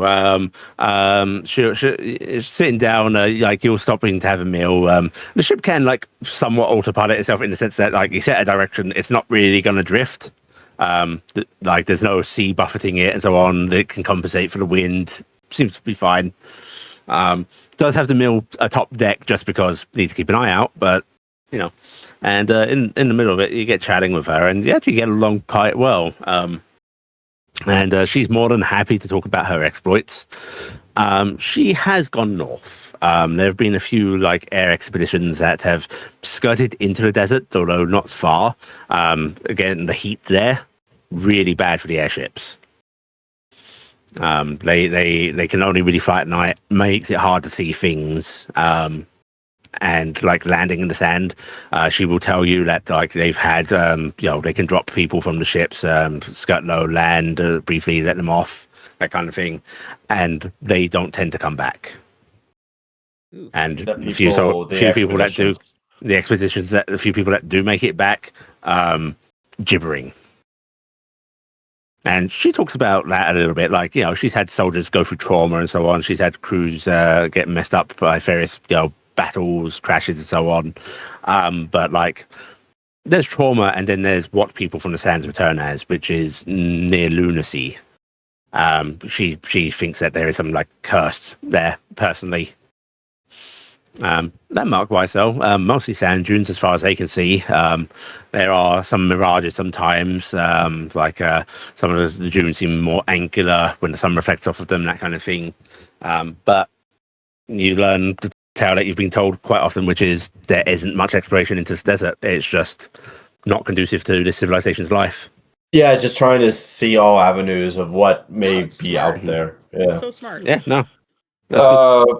About the lunacy. She will tell you stuff. there's a few crashed airships in the desert. About the lunacy stuff, is it just rambling, incoherent, like not even language, or is it a language that just hasn't been deciphered yet? Is there any idea about that? Some of them will be talking in tongues, common words, but just strung together in absolute gibberish. No foreign tongues that I've heard. That has happened, not on my expeditions. Others just mute, or Stop screaming. the screaming. Is there any? I know it's probably a reach, but is there any sort of pattern to it? Is there, or is it just nonsense? Mostly nonsense, though. Hello. She actually falls quite a bit, and like, she's a jovial talker, being swinging her mug of totally water rations, air quote, that she tips something else into it. Glug. But she actually falls quiet, and like, both hands on the mug, fingers strumming on it, and it'll go. There was one boy that troubled me. Was it one of your crewmates? Not a crewmate. It was one of the Scholarium's lot, we were taking him out there for research. And this was the early days as well. The ships weren't quite as good. They launched a signal up, needed pickup, and by the time we arrived, poor lad was the only one still standing. He managed to find a rock to clamber up onto. Was curled up. And brought him on board, and he was just gibbering wreck. So, How many went down with him? no, there was at least 15 gone. But he kept saying things almost melodically. Obviously, they string together random words, or they talk about past things, wanting to go home, see the farms, that sort of thing. He was going on and on about chittering suns beneath the desert sands and a black empire. Nonsensical things, but filled your mind with such images. I wonder if that's that guy. I won't talk to you. It could be. It was years ago. He would be grown up now, maybe an old man. Meanwhile, there's huge amounts of laughter going on underneath the deck right now. Yeah. Trihl is down there with the brownies. They've all taken their hair out of their braids and various bunworks and stuff like that, pulled them forward over their faces, and put their goggles over them so they look like ridiculous it creatures. And Amazing. they're just jabbering to themselves and pointing and laughing at each other and just being dumb. Completely Can I oblivious to the ask- serious conversation. Does she ever know what happened to him? The lad? The Scholarium, of course, took him in, took care of him, but she actually smiles sheepishly and goes, "It's maybe a mark against me, but I didn't really check up, There was another adventure ahead all the time." No, it's fair. You can't dwell on things that may not even be of your control, so it's unfortunate.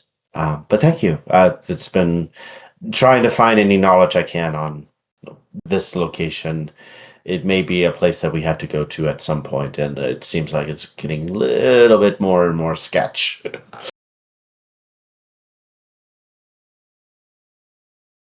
Yeah, she sort of just nods a little, leans back, and just starts go. What is it? Sand in my mouth, sand in my eyes, sand in his lungs. That one disturbed me. Sand in my mouth, Sand in my eyes, sand in his lungs. eyes, and lungs. His lungs. Don't scrape the black stone. That's not stone.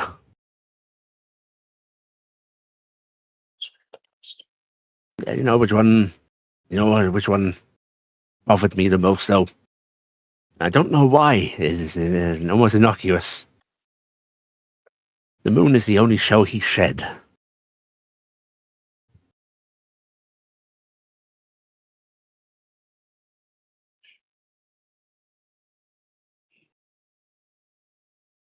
Moon is the only show he said. That shed. He shed. Shed. Like Shedding. Yeah.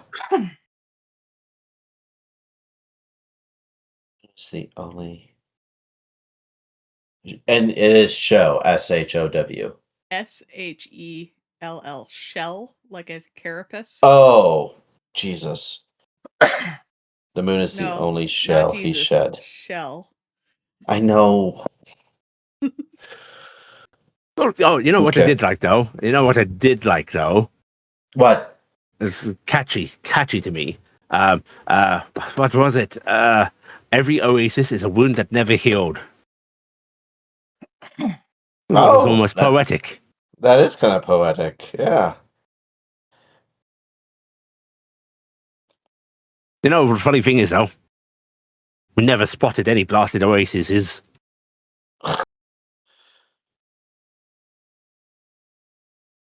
That's where it gets disheartening. Yeah, she tells you these things, so you learn a little bit there. That night, she actually does mumble more in her sleep. Your conversation apparently having roused memories. And just like troubling little phrases like, "Don't bleed into the sand, it knows your name. The hive has no walls, the desert is the hive."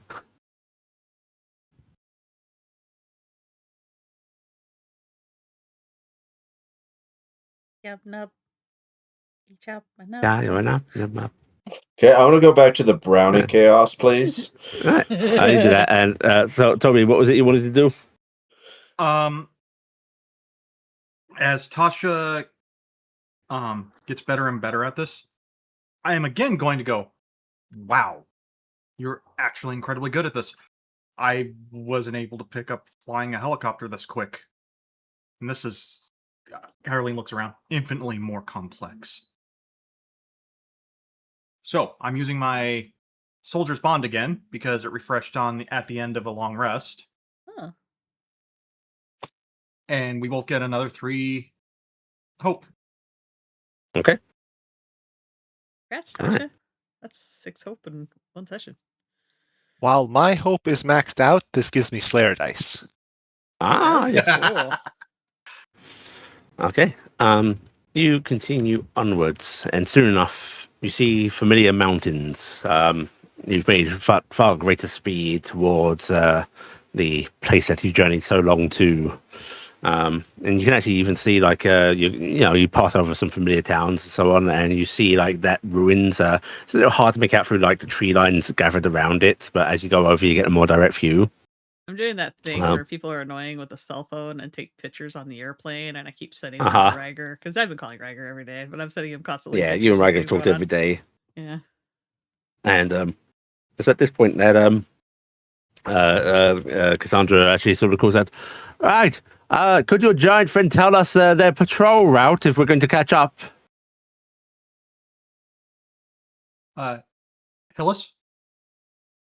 Hilasu, who is slowly getting more accustomed here, is not like shaking constantly now, frowns a little bit and just goes, why just... Where do you think we could run into them so we can get off? Her eyes narrow a little bit and just goes, and this is not some ploy to gather information and I don't need to know your whole route. Just where would they be now? I Is need that to fair? I need to see. All right, I'll go look. There's the She ruins doesn't would be move. close by. We're right by there. The ruins used to be. You know where you met with us. We're right there.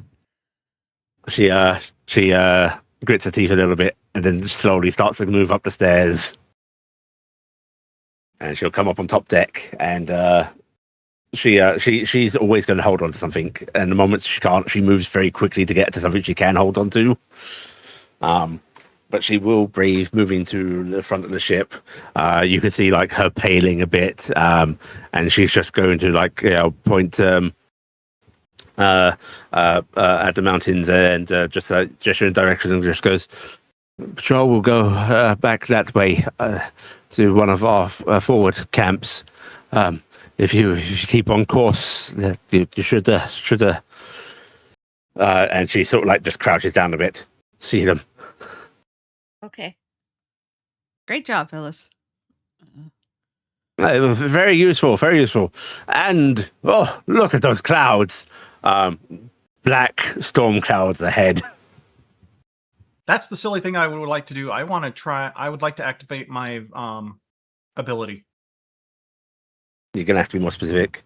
My stats, my cheat. I want to see if I can get stats on the storm.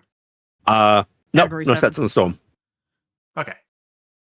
But if you look around, you will see something pops up on Hillis and Captain Cassandra.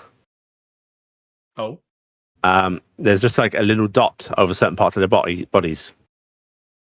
Hillis, it just seems to be at a little spot on her side. Cassandra actually has a few dots that appear. There's some at her knees. There's one at her shoulder. Weak points. Huh. I bet. Weak points. I'm going to look at Tasha. He has no weaknesses. Her horns. They don't seem to display for your party members. Okay. But it does the brownies? Does it? Yeah, the brownies. The brownies just vanish under a dot. Even though they're full size right now?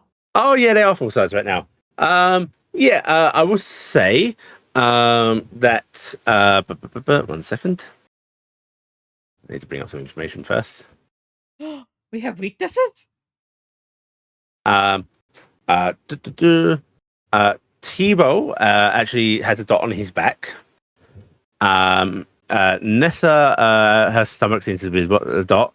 Logri has a few dots. Huh. Okay. What are these dots? Uh, Oh, I haven't said anything about this yet. Oh, okay. Okay. I'm gonna turn on my ability and I'm gonna stare at the storm because part of me wonders if the storm is just gonna be like spirit noises or if it's like something else because I'm just Whoosh. curious. It's probably environmental Ah. noises. You look at the storm, and there's no dialogue coming from this natural phenomenon. Okay, just magical world. You never know, right? You all, however, do hear that familiar storm-like rumbling. Storm up ahead, Captain. Really, I hadn't seen it. I thought you just said it was there, though. So can we do like if it No, gets that's a too child. bad? That's a child. And she reaches out to the child the same height of her and ruffles Tasha's hair. If it's too bad, is there a way to do an emergency landing without crashing? Don't understand your distinction here. Right. Okay, the full proportion full ball. Hopefully the storm will call us. Everybody hang on to something. Okay, I'm gonna gather up with my brownies. Right. Who is going to remain above deck? Who's going to be below deck? I'm gonna stay Tasha's going to drive, above or deck. at least No, help. you're not allowed to drive here. Okay, she's going to help. She's staying up deck. You're Okay. co-pilot. I'm going to stay on deck, but I'm tying myself down to something sturdy. The mast. Yes. Right, you can tie yourself to the mast. Hillis is very hurriedly going below deck. What about Atoria? I don't have a lot of utility stuff I can use to help, but I will stay up. She will tie herself off to the gunny rails. Mhm. And just kind of hold on to like the port or starboard side. Okay, right. You see Cassandra like snaps her goggles down, and she just drives that lever for the acceleration full forward, and the sail, which you've learned isn't like just normal cloth. It appears to be some sort of like very tough enchanted material, almost metallic, woven threads. Bellows and actually starts to glow with heat. As does the like mast itself. I'm sorry that you chose to tie yourself to that, Harleen. It's getting hot. But it surges forward. Those below deck, you can actually feel the kick of the ship. Do the brownies go And below deck or do they stay up with me? they are going with you. Okay. Oh, wait, you're staying up? I'll stay They're up. staying up? Okay, I'm going to say... Actually, Nisa? no. If they look like they're trying to stay with me, I will go below deck. Because No, they're not trying to stay with you. Nisa and Logray are going below deck, although Tebow has come up with you. Uh-huh. And actually looks slightly manic. I'm taking pictures of the storm and maybe a slight video, and then I think about whether or not I'm sending it to Rager. Look what we're doing, honey. Actually, we're I'm going gonna to take the a- eye of the Yeah, storm. I'm gonna send it to Rager and go tell you when Yeah. it's over. You're thinking about it, thinking about sending it to Ryger, and you see, as you're looking down at the phone, you see the flash of lightning light up the air around you, and then you see it directly on the phone itself. Uh-huh. And as you hit send, things suddenly get very wet as you go into this storm cloud, which, water vapor. Putting the photo away.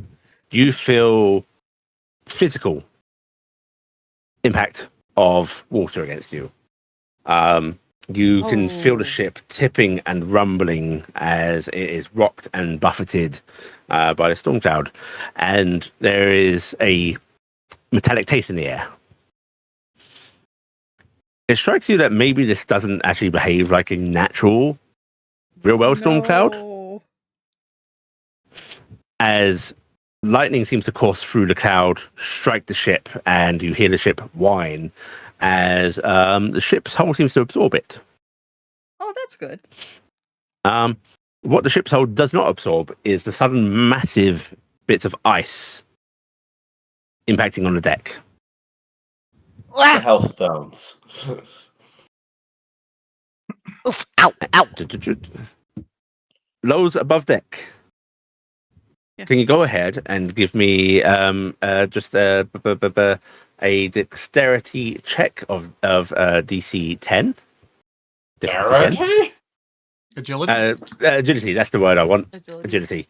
Harleen, you will be at disadvantage because you are tied in place. And myself. Yeah, you as well. Okay. Dexterity. Or not dexterity. Agility. I Oh, am that's spending 3 hope, and I'm re-rolling. I don't suppose I could count this as my order board for doing something heroic, being up on deck and facing my fear, right? Sure. Okay, cool. I'm gonna swap that out then. Yeah. Ooh, cool. All right, I have Is that a 6 on your disadvantage, Marcus? I got, yes. I got an 18, and I got a hope. Okay. So Very nice. Okay. The two tied on top of the ship. Well, it's nice being secure when you're being rocked about. However, each of you do take a point of stress, as these hailstones aren't hitting you so directly that it's causing HP damage, but it hurts. It does hurt. And it's stressing you out. And the others, you're fine. You're fine. The sail, though, is being buffeted, and you see like these hailstones hitting it, turning some of them turning to water vapor if they like hit directly in the center, where like that sail looked like it was starting to glow with heat, and is slowly seeming to cool, and you can actually feel this coldness around you, unnatural coldness. And then another bolt of lightning hits the ship, and I am spending a fear. The ship absorbs it and then seems to make a very, very disturbing noise. It's a high-pitched whine that suddenly cuts off with a little noise. What was that noise? And the ship starts to list. Uh-oh. It starts to sink down. And you do hear Cassandra go, uh-oh, herself. And she's going to then look at you, Tasha, and go, take the helm. And she is running to below deck. She Do you need takes any the help? wheel. Nope. Take, just stay calm. It's all fine. Which side? Tasha starts turning dials and pressing buttons like she was taught. Which side are we listing towards? Side you sat on. oh no. What would that be, left or right side? Right side. I'm calling down to the cargo area. Everyone move to the left side, please. Brownies are confused by this command. Hillis will try and crawl to the left side. However, does not seem to help much. Ship distributes weight very well. We Yeah, have a but if magical it's- weight thing going right now, probably. Yeah, but yeah, still, our just weight fine. is equally distributed. It's just one side is keeping its proportion up and the other isn't. Right. I would like a piloting roll from Tasha. I'm As activating my Cassandra bunny works. slippers, so they have replaced my cutesy little boots. I have bunny slippers on. This is where I pay for the crit to learn how to fly. Which, yeah, that's going to be a knowledge, and I am going to say you can have a advantage on this. Okay. This. Actually, you know what? This is more the action of it. What do we want this to be? It'd be So agility or navigate, finesse right? make more sense. Yeah, what's navigate under? Instinct. Instinct? Okay, we'll call it an instinct then. Okay, that's good. Because my instinct is better. And checking if It actually there's kind of makes sense. anything. It would be instinct for driving. You're feeling out what you Yeah, have to do. I dig that. Yeah. Oh, I just realized Control is finesse, so if it matters for that, it's control. If it's control, I it's just finesse. realized that I had the experience Ghost Guard, but that's been healed, so I'm gonna need to change that experience. Yeah. I mean, you still had the experience of that happening. Yeah. Okay. Okay, I'll figure that out later. Wee. 17. 17 Nice. with fear, but that's still a good roll. Okay. Right. You are managing to keep the ship from dropping like a rock. You are able to dodge past. You're immediately recognizing this isn't a storm cloud. Normal storm clouds don't have heavier than air, like massive boulders of ice in them. This does. Oh, hold on to your caps. You manage to spin the wheel and you scrape by one of them. Everybody else, you can notice that that dark cloud, water vapor, maybe a little more as you're seeing these sort of dark tendrils of mist sort of coalescing and becoming like more thicker and defined within this cloud, as if trying to grasp onto the ship. Okay, this cloud has an entity of personality to it. I'm turning my nameplates back on just to look because it's a thing. Cloud. There is a flickering, Oh no. and you will see remnant of winter. The remnant of winter is mad. Oh, what? It's got a name. The cloud is a named thing. Yes. I'm looking at it again with my sight. Okay. It does not, unfortunately, does not have health nor armor. I think you see that bar, but like it's weirdly empty, and there are no weak spots. Does it have a challenge rating? We don't get challenge ratings, do you? It does not. Okay. Or a And, difficulty rating. Yeah, this is an entity, but not one you can in fact battle. Oh, this thing is not fightable. No kidding. It's a cloud. Abandoned ship. Not fightable. Who knows? Because you do see those tendrils starting to wrap around the rails and so on. Atoria, you feel one like trying to grasp onto you and caress you. No. She is going to.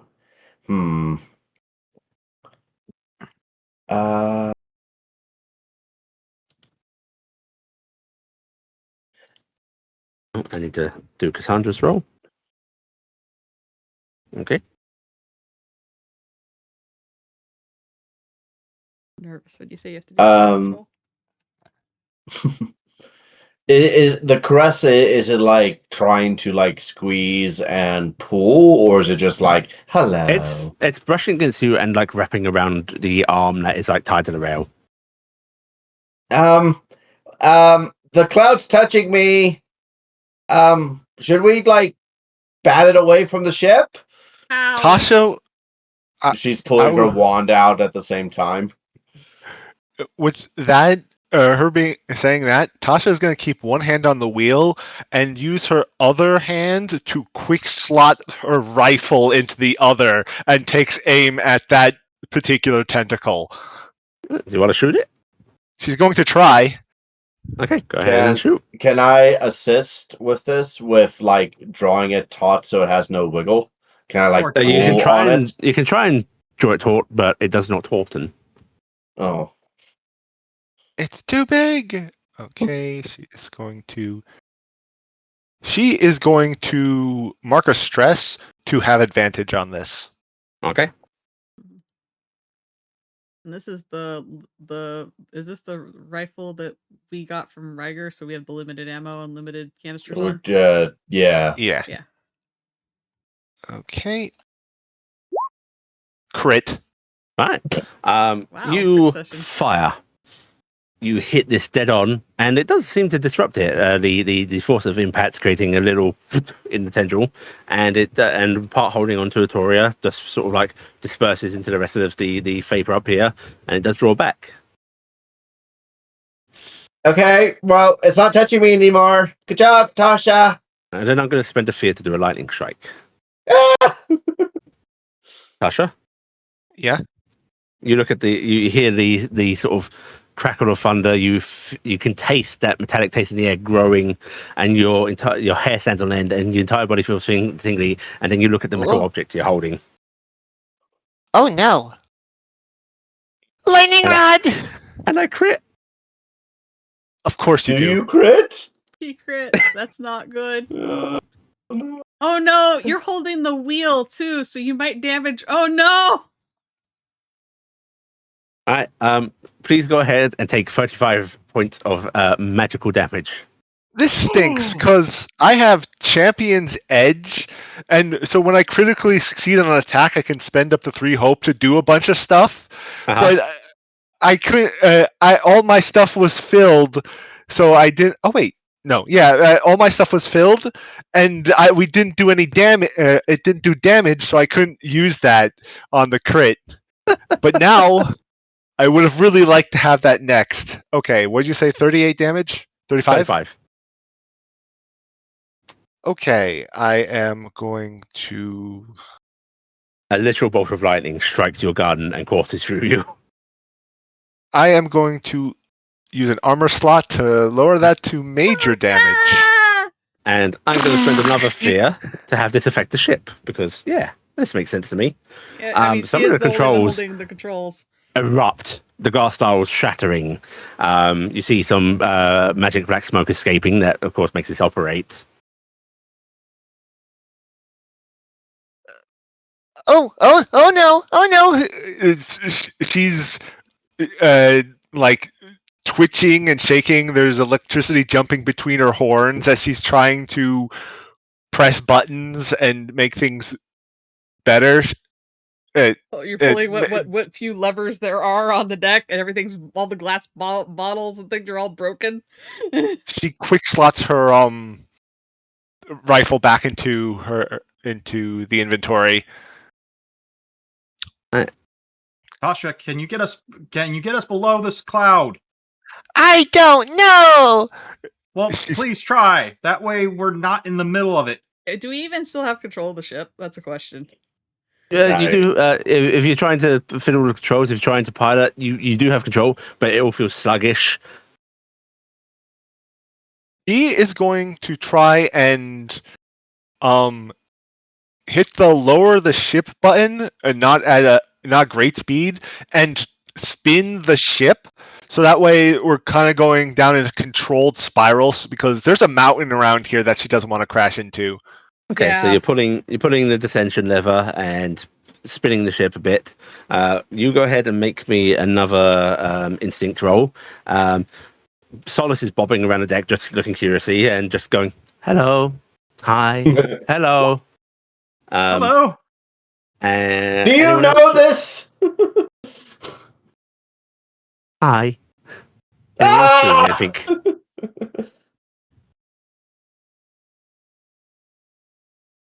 Anyone else wants to try anything? I don't have any skills to deal with this, but Solus, do you have any idea where the ground is compared to us? Down. Yeah, I think he does actually say down. How far? Far. Not far. That's not good.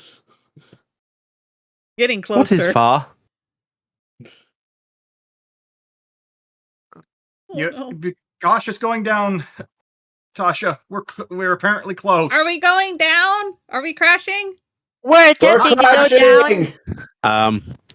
You trying to do a controlled descent, get yourselves down, and then the ship suddenly lurches, almost tipping the other way, and starts to bob upwards. And you see Captain Cassandra popping her head out of the hatch and just going, "All right, I compensated. More force on the ruptured side. We should be going up." Okay. We need to go down. She swaps to up All right, Wait, you swap into right. a bit. All right, at the words of the ship- captain. The ship starts to surge upwards, and she's scrambling out from the lower hold and just going, "Oh no! What have you done to my wheel?" We're taking lightning shots. There was lightning. There are further eruptions of lightning around you guys. Another of those ice bricks that you do manage to dodge, even with the increased DC that I've set. She's going to hurry up and take over from you if you do want her to. You get a nasty static shock from Tasha when she pulls her away. She laughs at that, shakes her hand that's gone a little bit numb, and takes the wheel from you. And you see her once again smacking the controls, trying to get them to operate properly. And she puts the ship into full uprise, full forward. And then you see her starting to flick some switches and dials and just goes, well, the shock should have given her some extra juice, so let's use it. Yes? Everyone hold on. And I need everybody to go ahead and make me... is it going to be... I will allow... your choice, depending on how you want to be setting yourselves, of either agility just to maintain balance and so on, or strength for pure grasp. I will do strength. Do I get advantage since I'm tied down? Yes. I'll use strength just That's to a hold tutorial. on. Tasha is using agility. I Yes. With the crits. Look at my crit. Look at my crit. Wow. You said, Big crit. Big crit. Big crit. Big You crit. said agility or strength? Yep. Okay. Since I did big crit, can I hold on to Tebow since he's right here with me? Yes, you Okay. can. Okay. That's not as great. Big crit. You get a Oh, fear. I get hope. Oh, my hopes are going back up. I'm almost at full hope again. All right. You all managed to hold on, although Harleen, that as she does the full power thing again, that mask suddenly grows deeply burning hot once more. The storm's coldness not quite battling against it, and you're going to take a point of stress. Solus, can you make the mask cold? Oh, maybe I could ask for help. Please? Sort of seems to chime a little bit, and you see the lightning striking round as he bobs towards the center, towards Tash, to Harleen rather, and he chimes some more, and suddenly the lightning stops, and the mast starts to ice up. Harleen, cold. Oh, cold. Oh no! and with the- Solus could talk to the crazy thing? Oh god. Yeah, who do you think you were saying hi to? Well, I thought he was saying hi to it, but I didn't realize it would actually listen to him. Yeah. So it's a good spirit. And with that calling, the ship's able to put out far more power, and you guys suddenly surge forward. After a good 30 seconds, blinding sunlight as you cross out of the storm cloud that was hovering at the mountain's edge. Oh. Is Okay. Solus near me? Yeah, he's right beside you. I'm going to reach out you. and pat Solus on top. I'm like, thank you so much. And You go sort of to the mist. your hand passes Yeah. a little bit into him, and you mind patting in the air for him, and he just seems to chime at you, and you can tell he's sort of directing his attention back towards that cloud that you're now swimming away from, and just going bye, goodbye, Ah, I'm gonna wave Bye. back at the cloud. Bye. Bye. Bye. Bye, ice storm spirit. Was it? knows you, What? knows you. Bad no How- or good no? I don't understand. Didn't like us or didn't hate us? Because I'm getting a little bit on the ladder. Angry. Oh. Why? Yeah, I Like could. What did we do? winter? Appeared, ran. Angry. Hmm.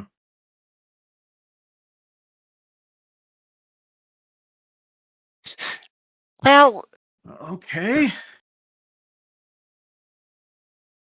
that was. We could have talked it over. She says as young Moo yells at Cloud. as you move away from the crowd, you see Cassandra actually sort of wiping at her goggles. She glances back and just goes, all limbs intact? 1, Yep. 2, 3, 4. 1, 2, 3, 4. 1, 2, 3, 4. 1, 2. Would someone do me a grand favor and look over the starboard side at the hole? Tasha checks. Pop it over the railing The with side. Tasha to look. You see crystallizing ice in the air trailing away from a rent in the side of the ship. Uh-oh. Good, Otto? Is it supposed to look like ice falling out of the ship? Uh-oh. No. Well, Is it time for our crash course? No. Just means we're going to be a little obvious, and we might use juice a little faster. So, still, this baby is rated to keep in the air for a good month at a time. So the little loss shouldn't be bad. Yeah, it's not like anyone's gonna like throw anything from the ground really high into the air to hit us, right? Oh no, giants will do that. Oh. Oh. Well, let's keep our peepers open. Yeah. Any giants spotted, we will do immediate evasion. Okay. I'm gonna start looking over the side with Tebow and explain we looking for big giant down there. They throw rock up here bad. You are looking about, and you'll spend the rest of the day on watch. I expect most of you, yes. Yeah. Eventually, night does fall, becomes harder to see things, and the captain suggests everybody rest, which, if you want to take another mechanical long rest, you can. But otherwise, you keep going. Right. What do you think? Long rest? Oh, right. I'm the only one who needs a reason to, but Yeah. Well, that's we fine. can do. We can do. There's one thing I will point out. My fear isn't the only thing you should account for. There are also countdowns. Oh, this is true. Or I can manage. It's only 2 HP. Yeah, I'm down to stress, but that's fine. Okay, so we're not doing a long rest. Okay. You are vigilant. You don't quite relax during your journey. Even at night, you take turns trying to keep an eye out. Thankfully, with Tasha and the captain both knowing how to fly, you don't have to leave this on essentially autopilot, which is a little more comforting, and especially with the ship in bad condition, a little necessary. Mm-hmm. It's another 3 days past the mountain range that I would like everybody to go ahead and make me instinct perceive rolls. I will remember that this is bullshit. You need to see my crit. Yeah, I see it, the 1-1. Yeah, but I did the 12-12. Right. Now I did the 1-1. I would like to leverage my heightened senses. Okay. Yeah, you can do that. Have anything that would give me any further bonuses?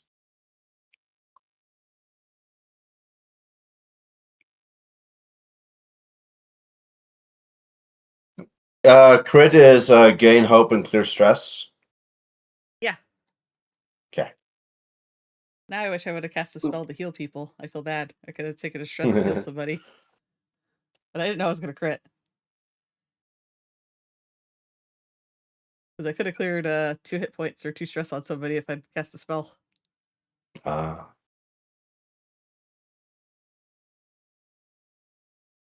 just realized that my cards are changed. Oh. With the release of the book. Yeah. Yes, you do need to revise your sheet. I do. But Trihl will be the first to spot this.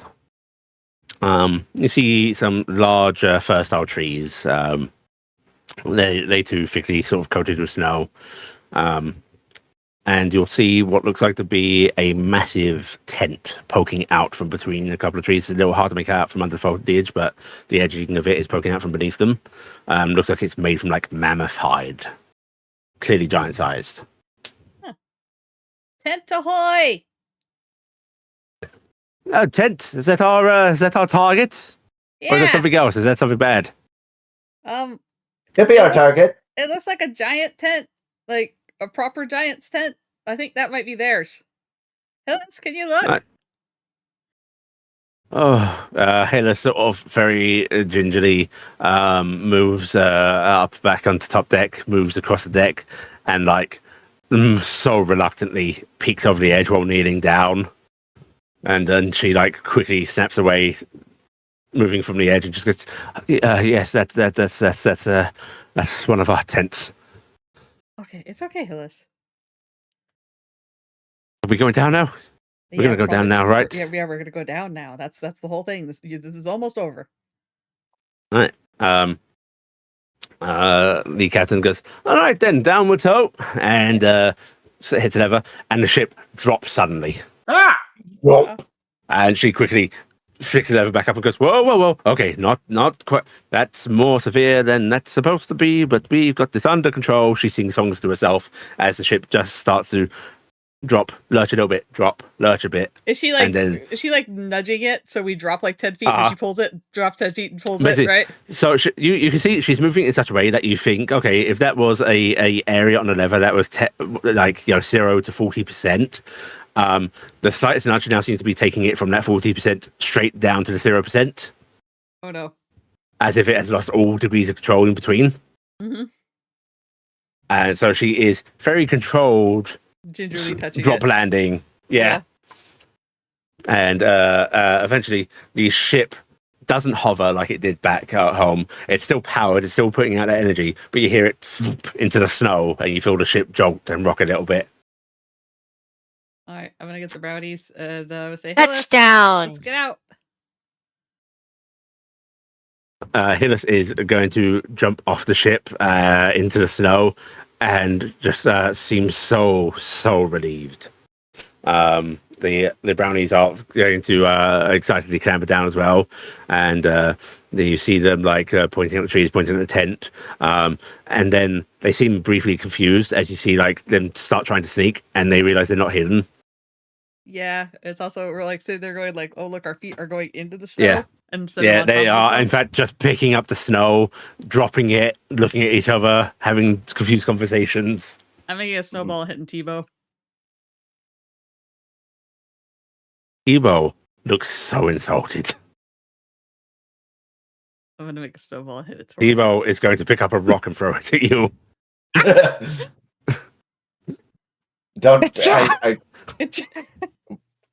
We have more pressing matters than snowball fights.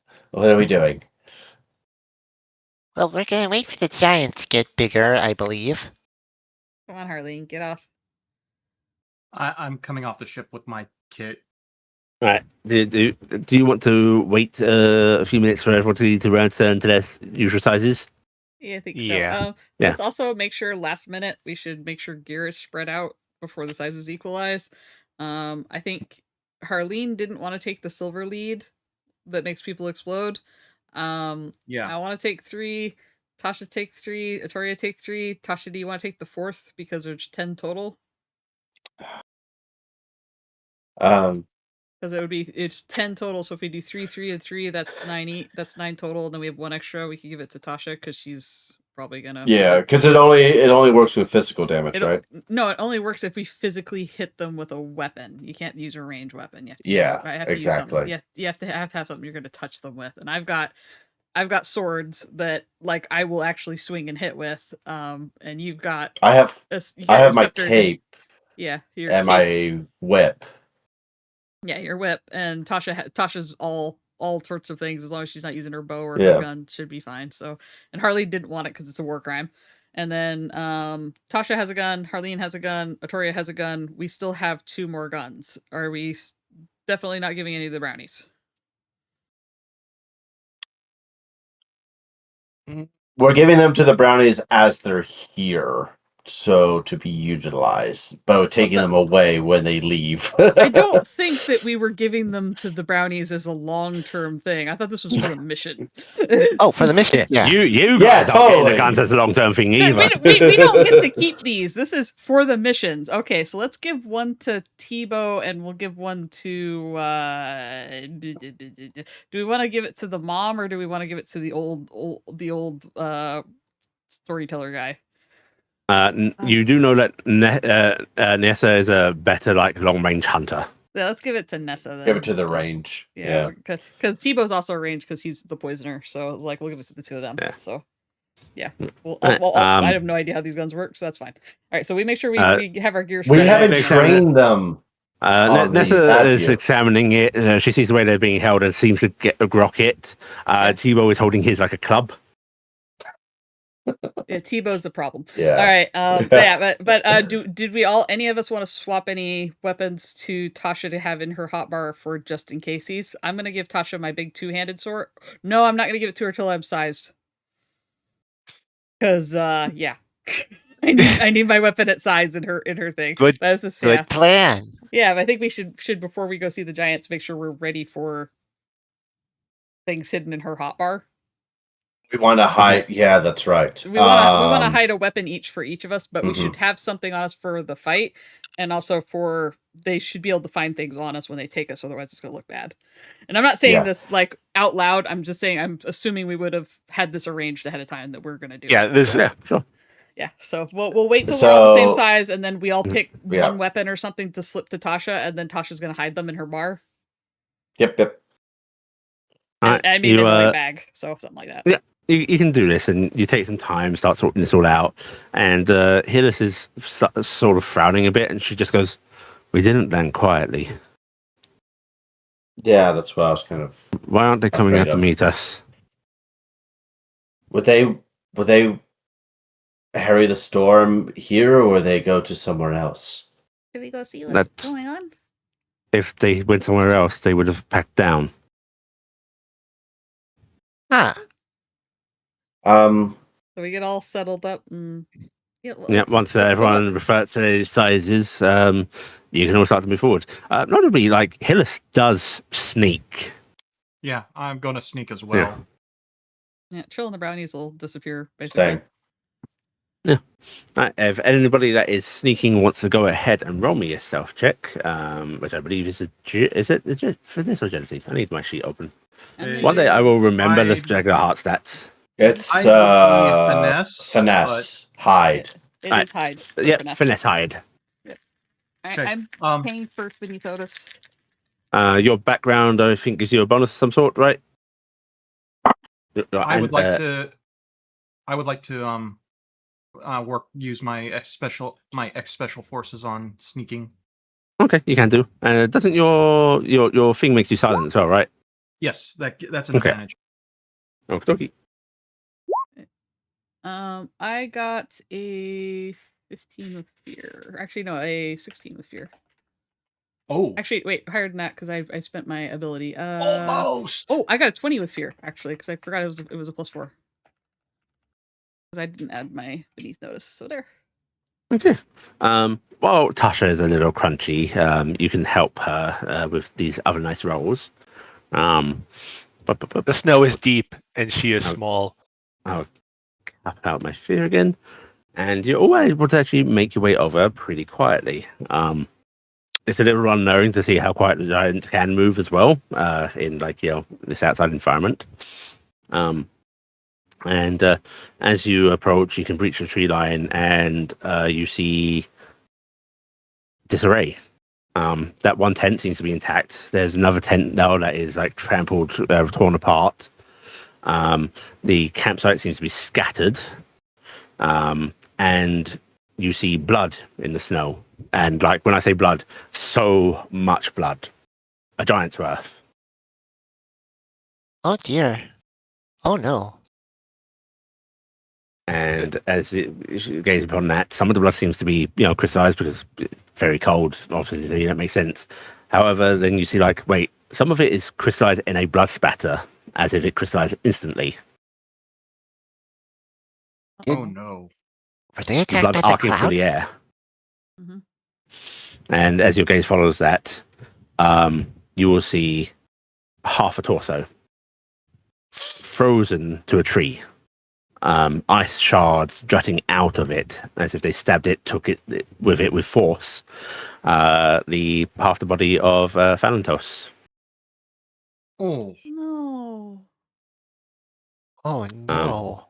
Hillis slowly approaches this body, reaches up and touches it with one of her hands, and then she just then grabs the what remains of the torso.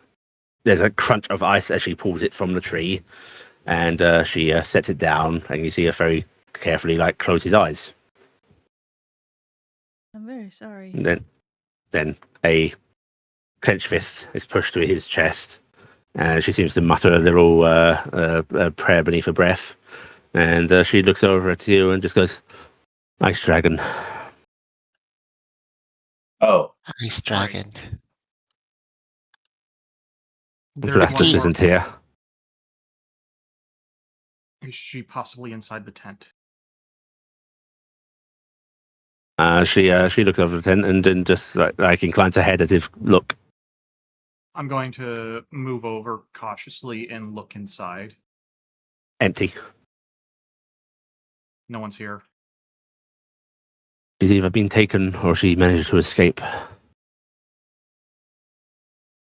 We should look for tracks. If there are none, the winged beast took her. Tasha starts looking around in the snow for tracks or takeoff points. Anybody have that the wants to tracker search thing. can. Most of you Yeah. have survival, Yeah, I'll do it. and there might be other things you can do as well. I will spend a point to use my survival. As will I. what does that fall under? Navigate? Instinct? Perceive. Scent? Perceive. It would be instinct, yeah. Instinct Yeah. perceive, essentially. Sure, I'll spin a hope. I have a 12 with hope, which I will type that out. Yuli? Yep. I would like to leverage multiple experiences at once. Okay. I want to use the survival. I would also like to use my heightened senses. Okay. And in this case, would animal instinct be helpful for trying to feel out where tracks may be? Yeah, sure. Or- Why not? Okay. That's 3 hope right there. Yep. I would ask for about X special forces, but I don't think that would cover something like this. No.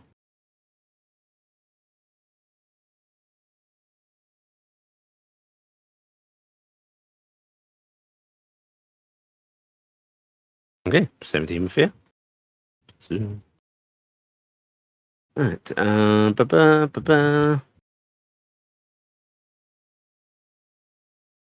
Was that 26 from Tasha? That was the sneak, right? Or was this from this? That was the search. That's That's the search? Oh, good. Okay, Yeah, someone that's managed it then. crazy. Not only do you not find any tracks that you believe would belong to a giant, you start to notice the marks of dragging of a form, along with a weird distribution of snow that looks like it was buffeted away from an area. It looks like somebody very large was hefted off to the ground by a winged creature. We've got a liftoff point here. And we have a down airship. So I think it went in that direction. Is that where the mountains are? I don't think we want to. We are up on the mountains. I don't think we want to take the airship after the dragon. No. You want acceptance into our lands, our society? Yes. I bet. I'm not I'm saying we're gonna not say going we're after gonna- the dragon. I just don't think we should take the airship. But you think we should? Hillis is actually going to look at you and just go, "Ice dragons, they'd likely feasted on Phalantos. Then they will take further prey and freeze them. A justice might be alive." Would there be something to say for rescuing her from this fate? She tilts her head and just goes, "The freezing of a dragon does not lead to death. It is suspended." We should save her So because she's still- saving her is the right thing. Yeah. If you save her, we do honor those of the lesser kinds that do great acts. We're gonna do it anyway, whether Yeah. you like us or not. Yeah. Isn't your net launcher like dragon? Dragon equipped? rated? Yes. Yeah. All right, we're doing this. We're doing this. All right, let's track this thing. All right. If its takeoff was anything in the direction of heading, you've got a good idea of the direction, Tasha. All right. Dragons fly in a straight line, correct? They have little reason to detour. They do not fear anything. I will ask Logray to consult the spirits. Do they know where the dragon's nest? Okay, if you guys are willing to wait a little bit, he does a sort of kneeling prayer, starts to do a little stuff, and you see more spirits than just Solace gathering around, including a couple of fresh ice spirits, it seems. And he then does point in the direction that Tasha, you do feel it went that way. Don't like doing this kind of stuff in front of Hillis. I do look at Hillis worriedly when we start talking to spirits.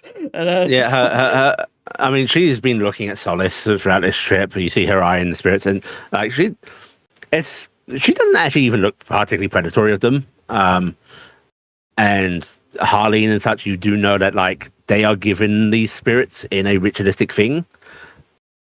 She probably doesn't even know how to like hunt or Interact consume with them them. herself. uh-huh. Yeah, Mhm.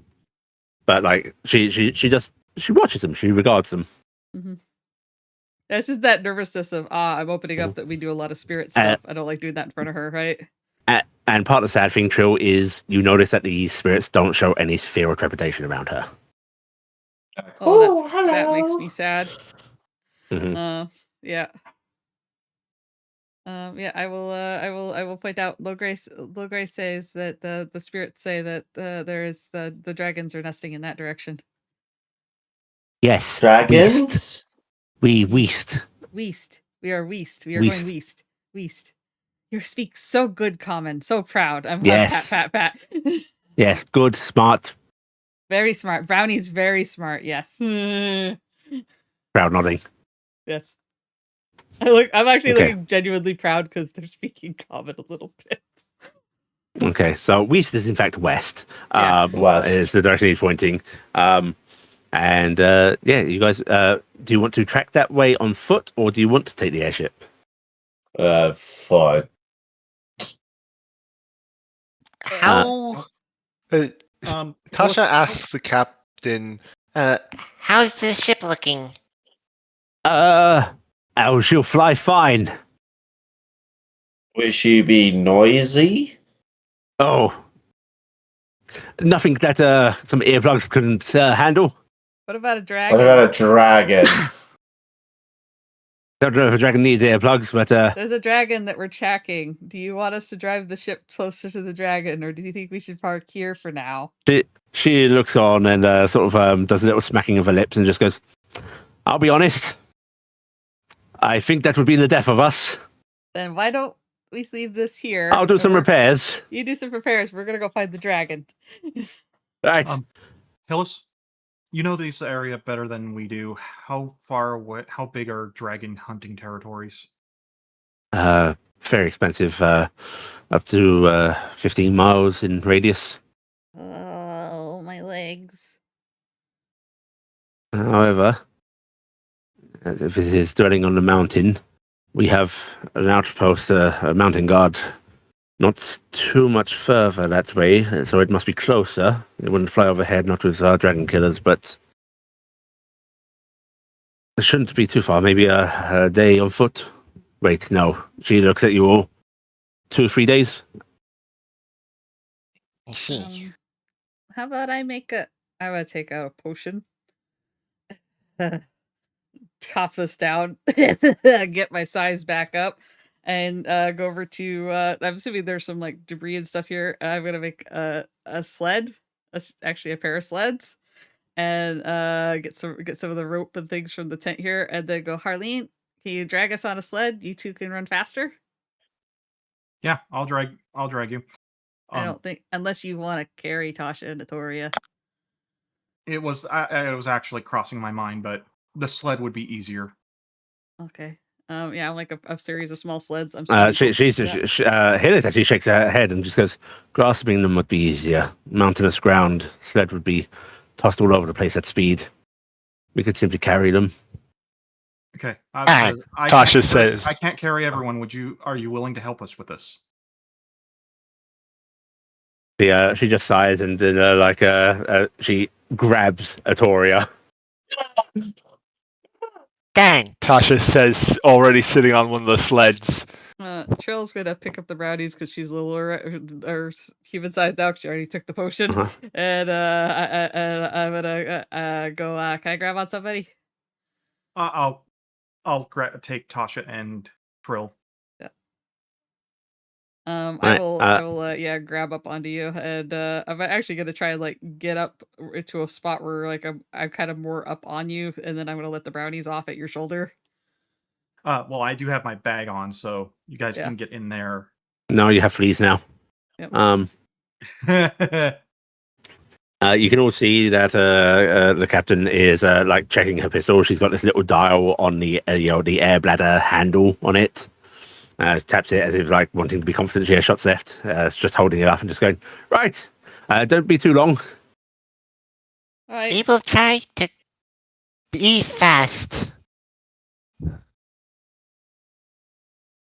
If you feel that you're in, yes, if you feel there's going to be trouble, leave.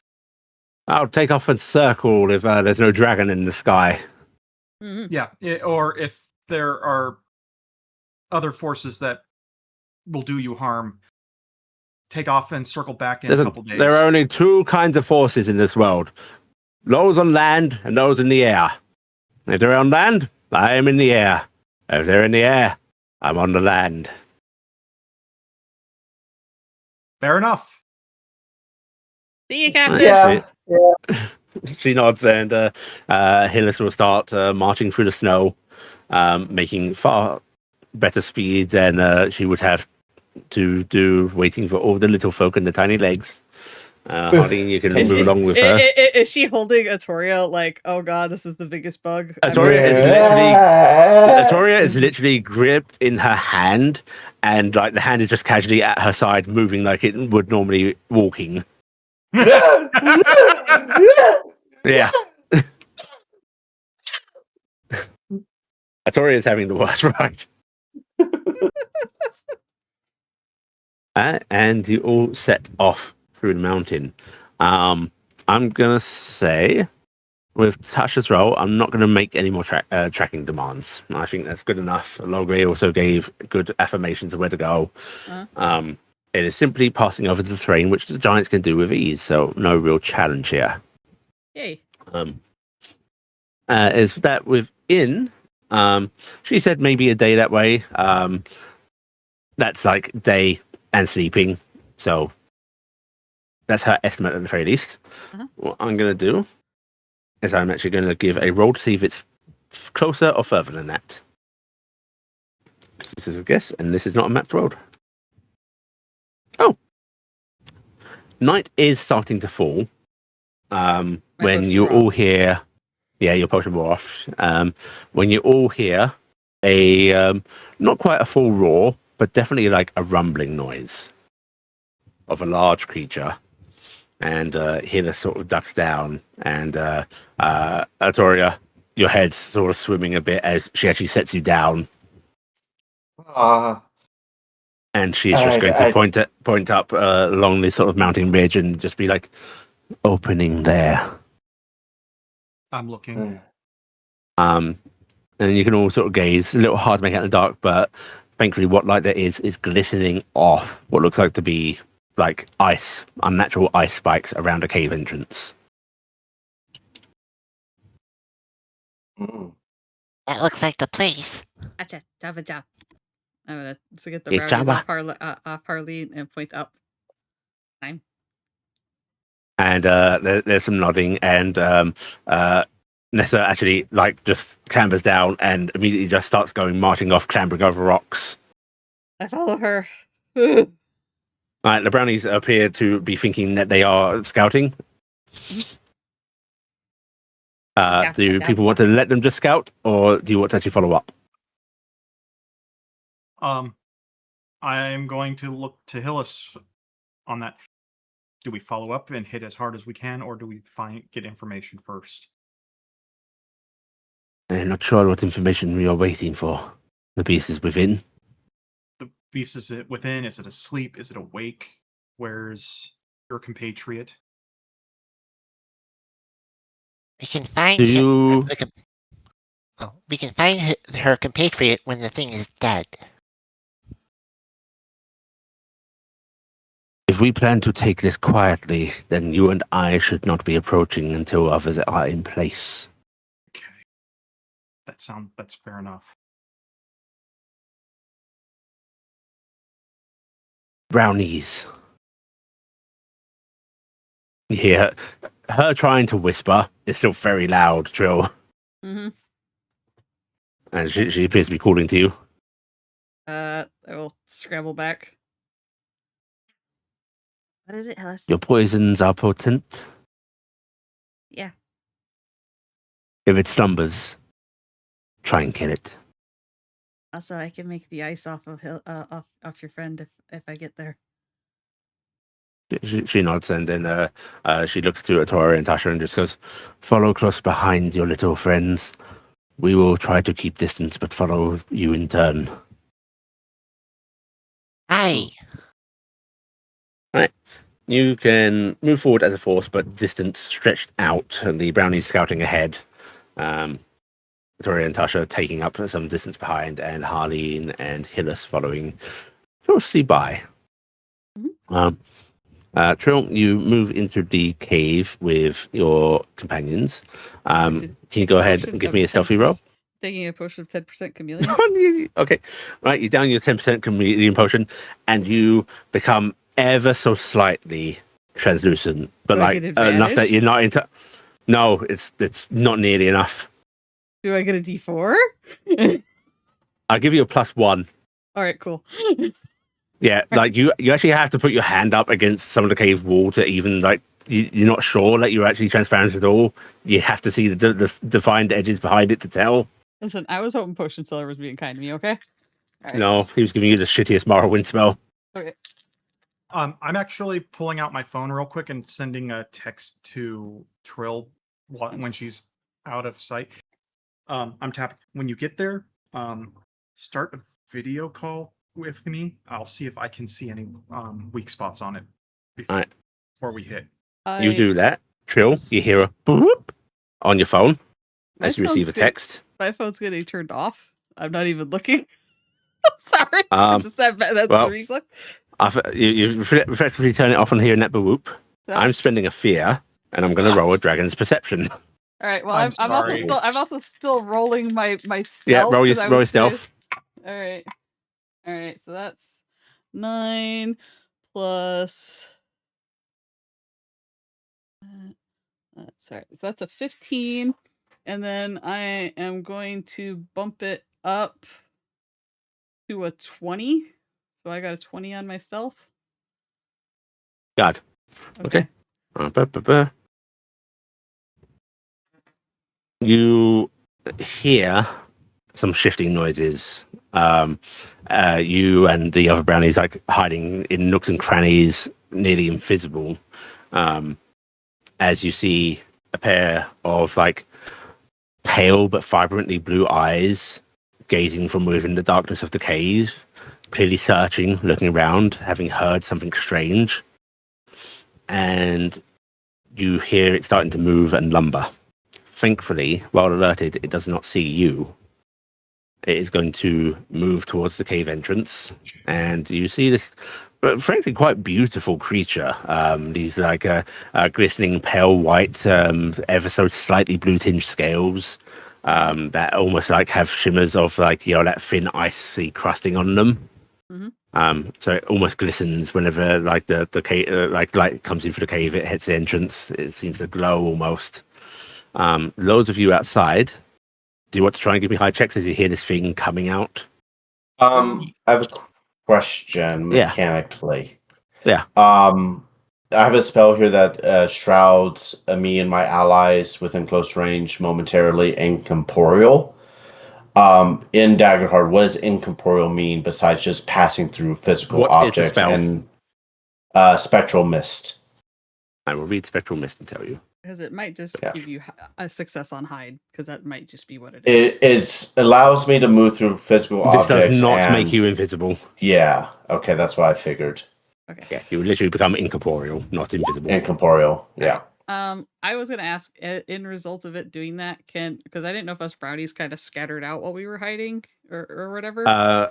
They would normally scatter out, but if you want them to do otherwise, you could. No, I want them to scatter out because I want to move away from them, and as I see it going towards the front, I'm going to steal myself and do a dumb. I'm summoning my songbird. Me. Okay. All right. This little songbird appears. It glances up at you, and then after a moment, it starts to me. It starts to do the Skyrim Dragonborn theme. The dragon. Right, those outside, you can still hide if you want to, but its head. With advantage? Yeah. Hey!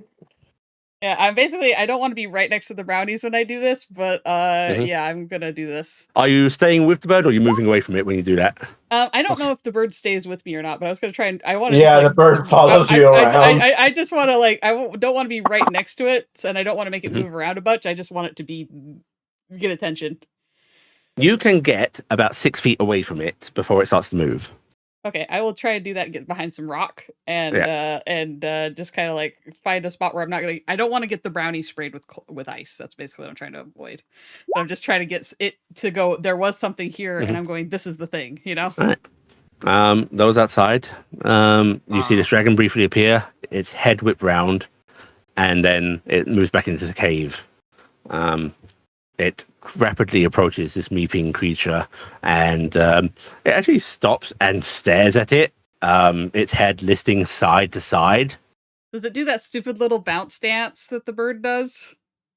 Oh, what, your little bird thing? It does. Does it do that cute little bird dance? Yeah. Cool. All right. Cool. It's just like the weirdest thing that this dragon has ever seen. This bird just happily bouncing around to music. Great. The dragon's head tilts side to side, and then it lowers down, laying on its belly, and like its snout mere like a feet from this bird.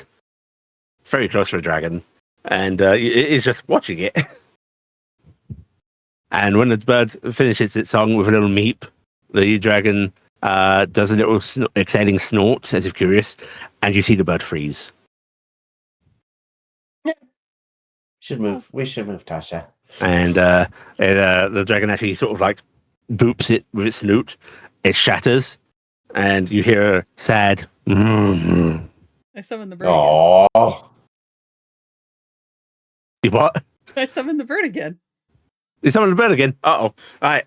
The bird appears beside you. Starts to do me, firing through the flames. And the dragon's head whips aside, and it almost like lunges. Are you trying to move?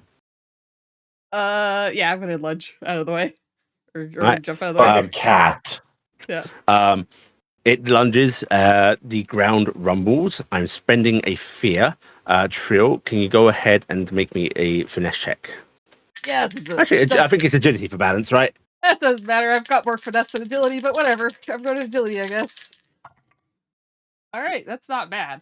I don't think Beneath Notice helps me in this, does it? Can I do it no. for that? Nope. Don't have anything. That is a 13 with hope. Affecting. All right. The ground lurches. Little stones tumbling around you, these great big boulders to you, and you are going to take a point of stress. Okay, I'll take stress. And again, it watches this bird, and then appears to be very, very gentle, just gingerly reaching out with a large clawed, forelimb, and nudge. The bird stops. Nudge. The bird starts the song again. Dragon sound makes happy noise. And it seems to be genuinely distracted. Is there anything you guys want to do while it is? Well, as there's a lot of noise going on up there, Yeah, this sounds really weird from outside, by the way. You're just hearing like this echoing from within a cave of these You're he- meeps. Yeah, you're hearing, you know that beep. And these too. low You know draconic that beep. rumbles. Yeah, I play I with know this that all the beep. time. we got a chance. Let's move. The best part was All right. right before the meeping started, you heard the ping of my phone. I will say, Tasha, Atoria, Harleen, and Hillis, you can get up to the cave entrance without notice. Gazing in, you do see this dragon deeper into the cave. Kind of hard to make out. The moonlight only spills so far in. Apparently gazing down like at this sort of crevice in the wall where this meeping is coming from. I would like to use my cheat to look at to gauge its stats. Okay, you activate your cheat. 1 second. Ba-bam. Right, you will see that it is. Oh, I've got to open up the thing to see how many. 1 second. You will see a Fresh. tiny little health bar for Trihl hiding behind a rock, shaking. Actually, I can't. I don't get your. Oh yeah, you don't get my stuff. Yeah. Okay. You see the dragon with the big beefy bird that has no stats either.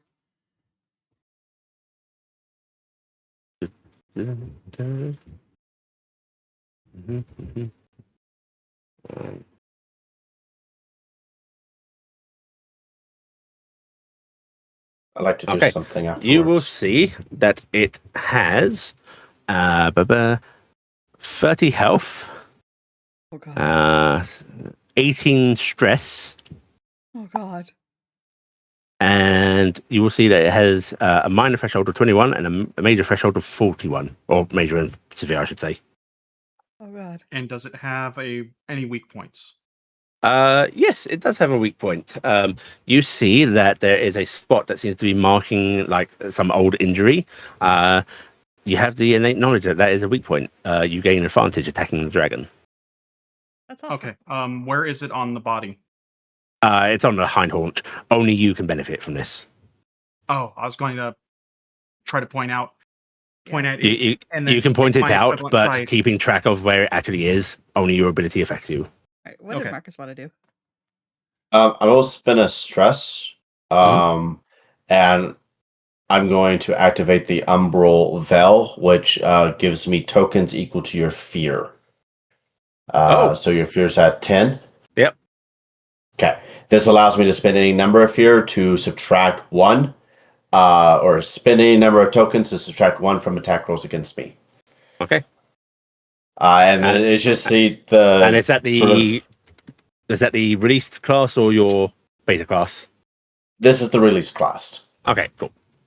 Yeah. And so it's just like these black lava dribbles are coming out from underneath the cloak. It's sort of that umbral veiling. Okay. All right. As you are all gathered, you don't like. There's definitely further into the cave. You don't see where the Snap Lady has been taken. At least not here. Snap Lady. But there is a dragon. You could probably keep distracting it, but that's not going to get you by it. What do you guys want to do? I am going to pull my bow. Mhm. I'm going to notch an arrow. Are we going to do this? I'm just nodding. And I'm drawing this back. I have pulled an arrow out of my quiver. So We should probably spread out in case it's a breath weapon attack in response. As you are drawing your weapon, readying an arrow, you hear a disturbance behind you. a strange sound of something coming through the air, heavy, and then wing beats buffeting and landing in the snow, and you hear a deep rumbling noise Mama's home. as I spend a fear, and an ice dragon lands behind you. And that's where we're going to end this week's session. Well, it's a good thing I got the one extra fear off of that. Yeah. I was actually sitting there going, I really wanted somebody that was with Solus to see if Solus would talk to the ice dragon, maybe. I don't know.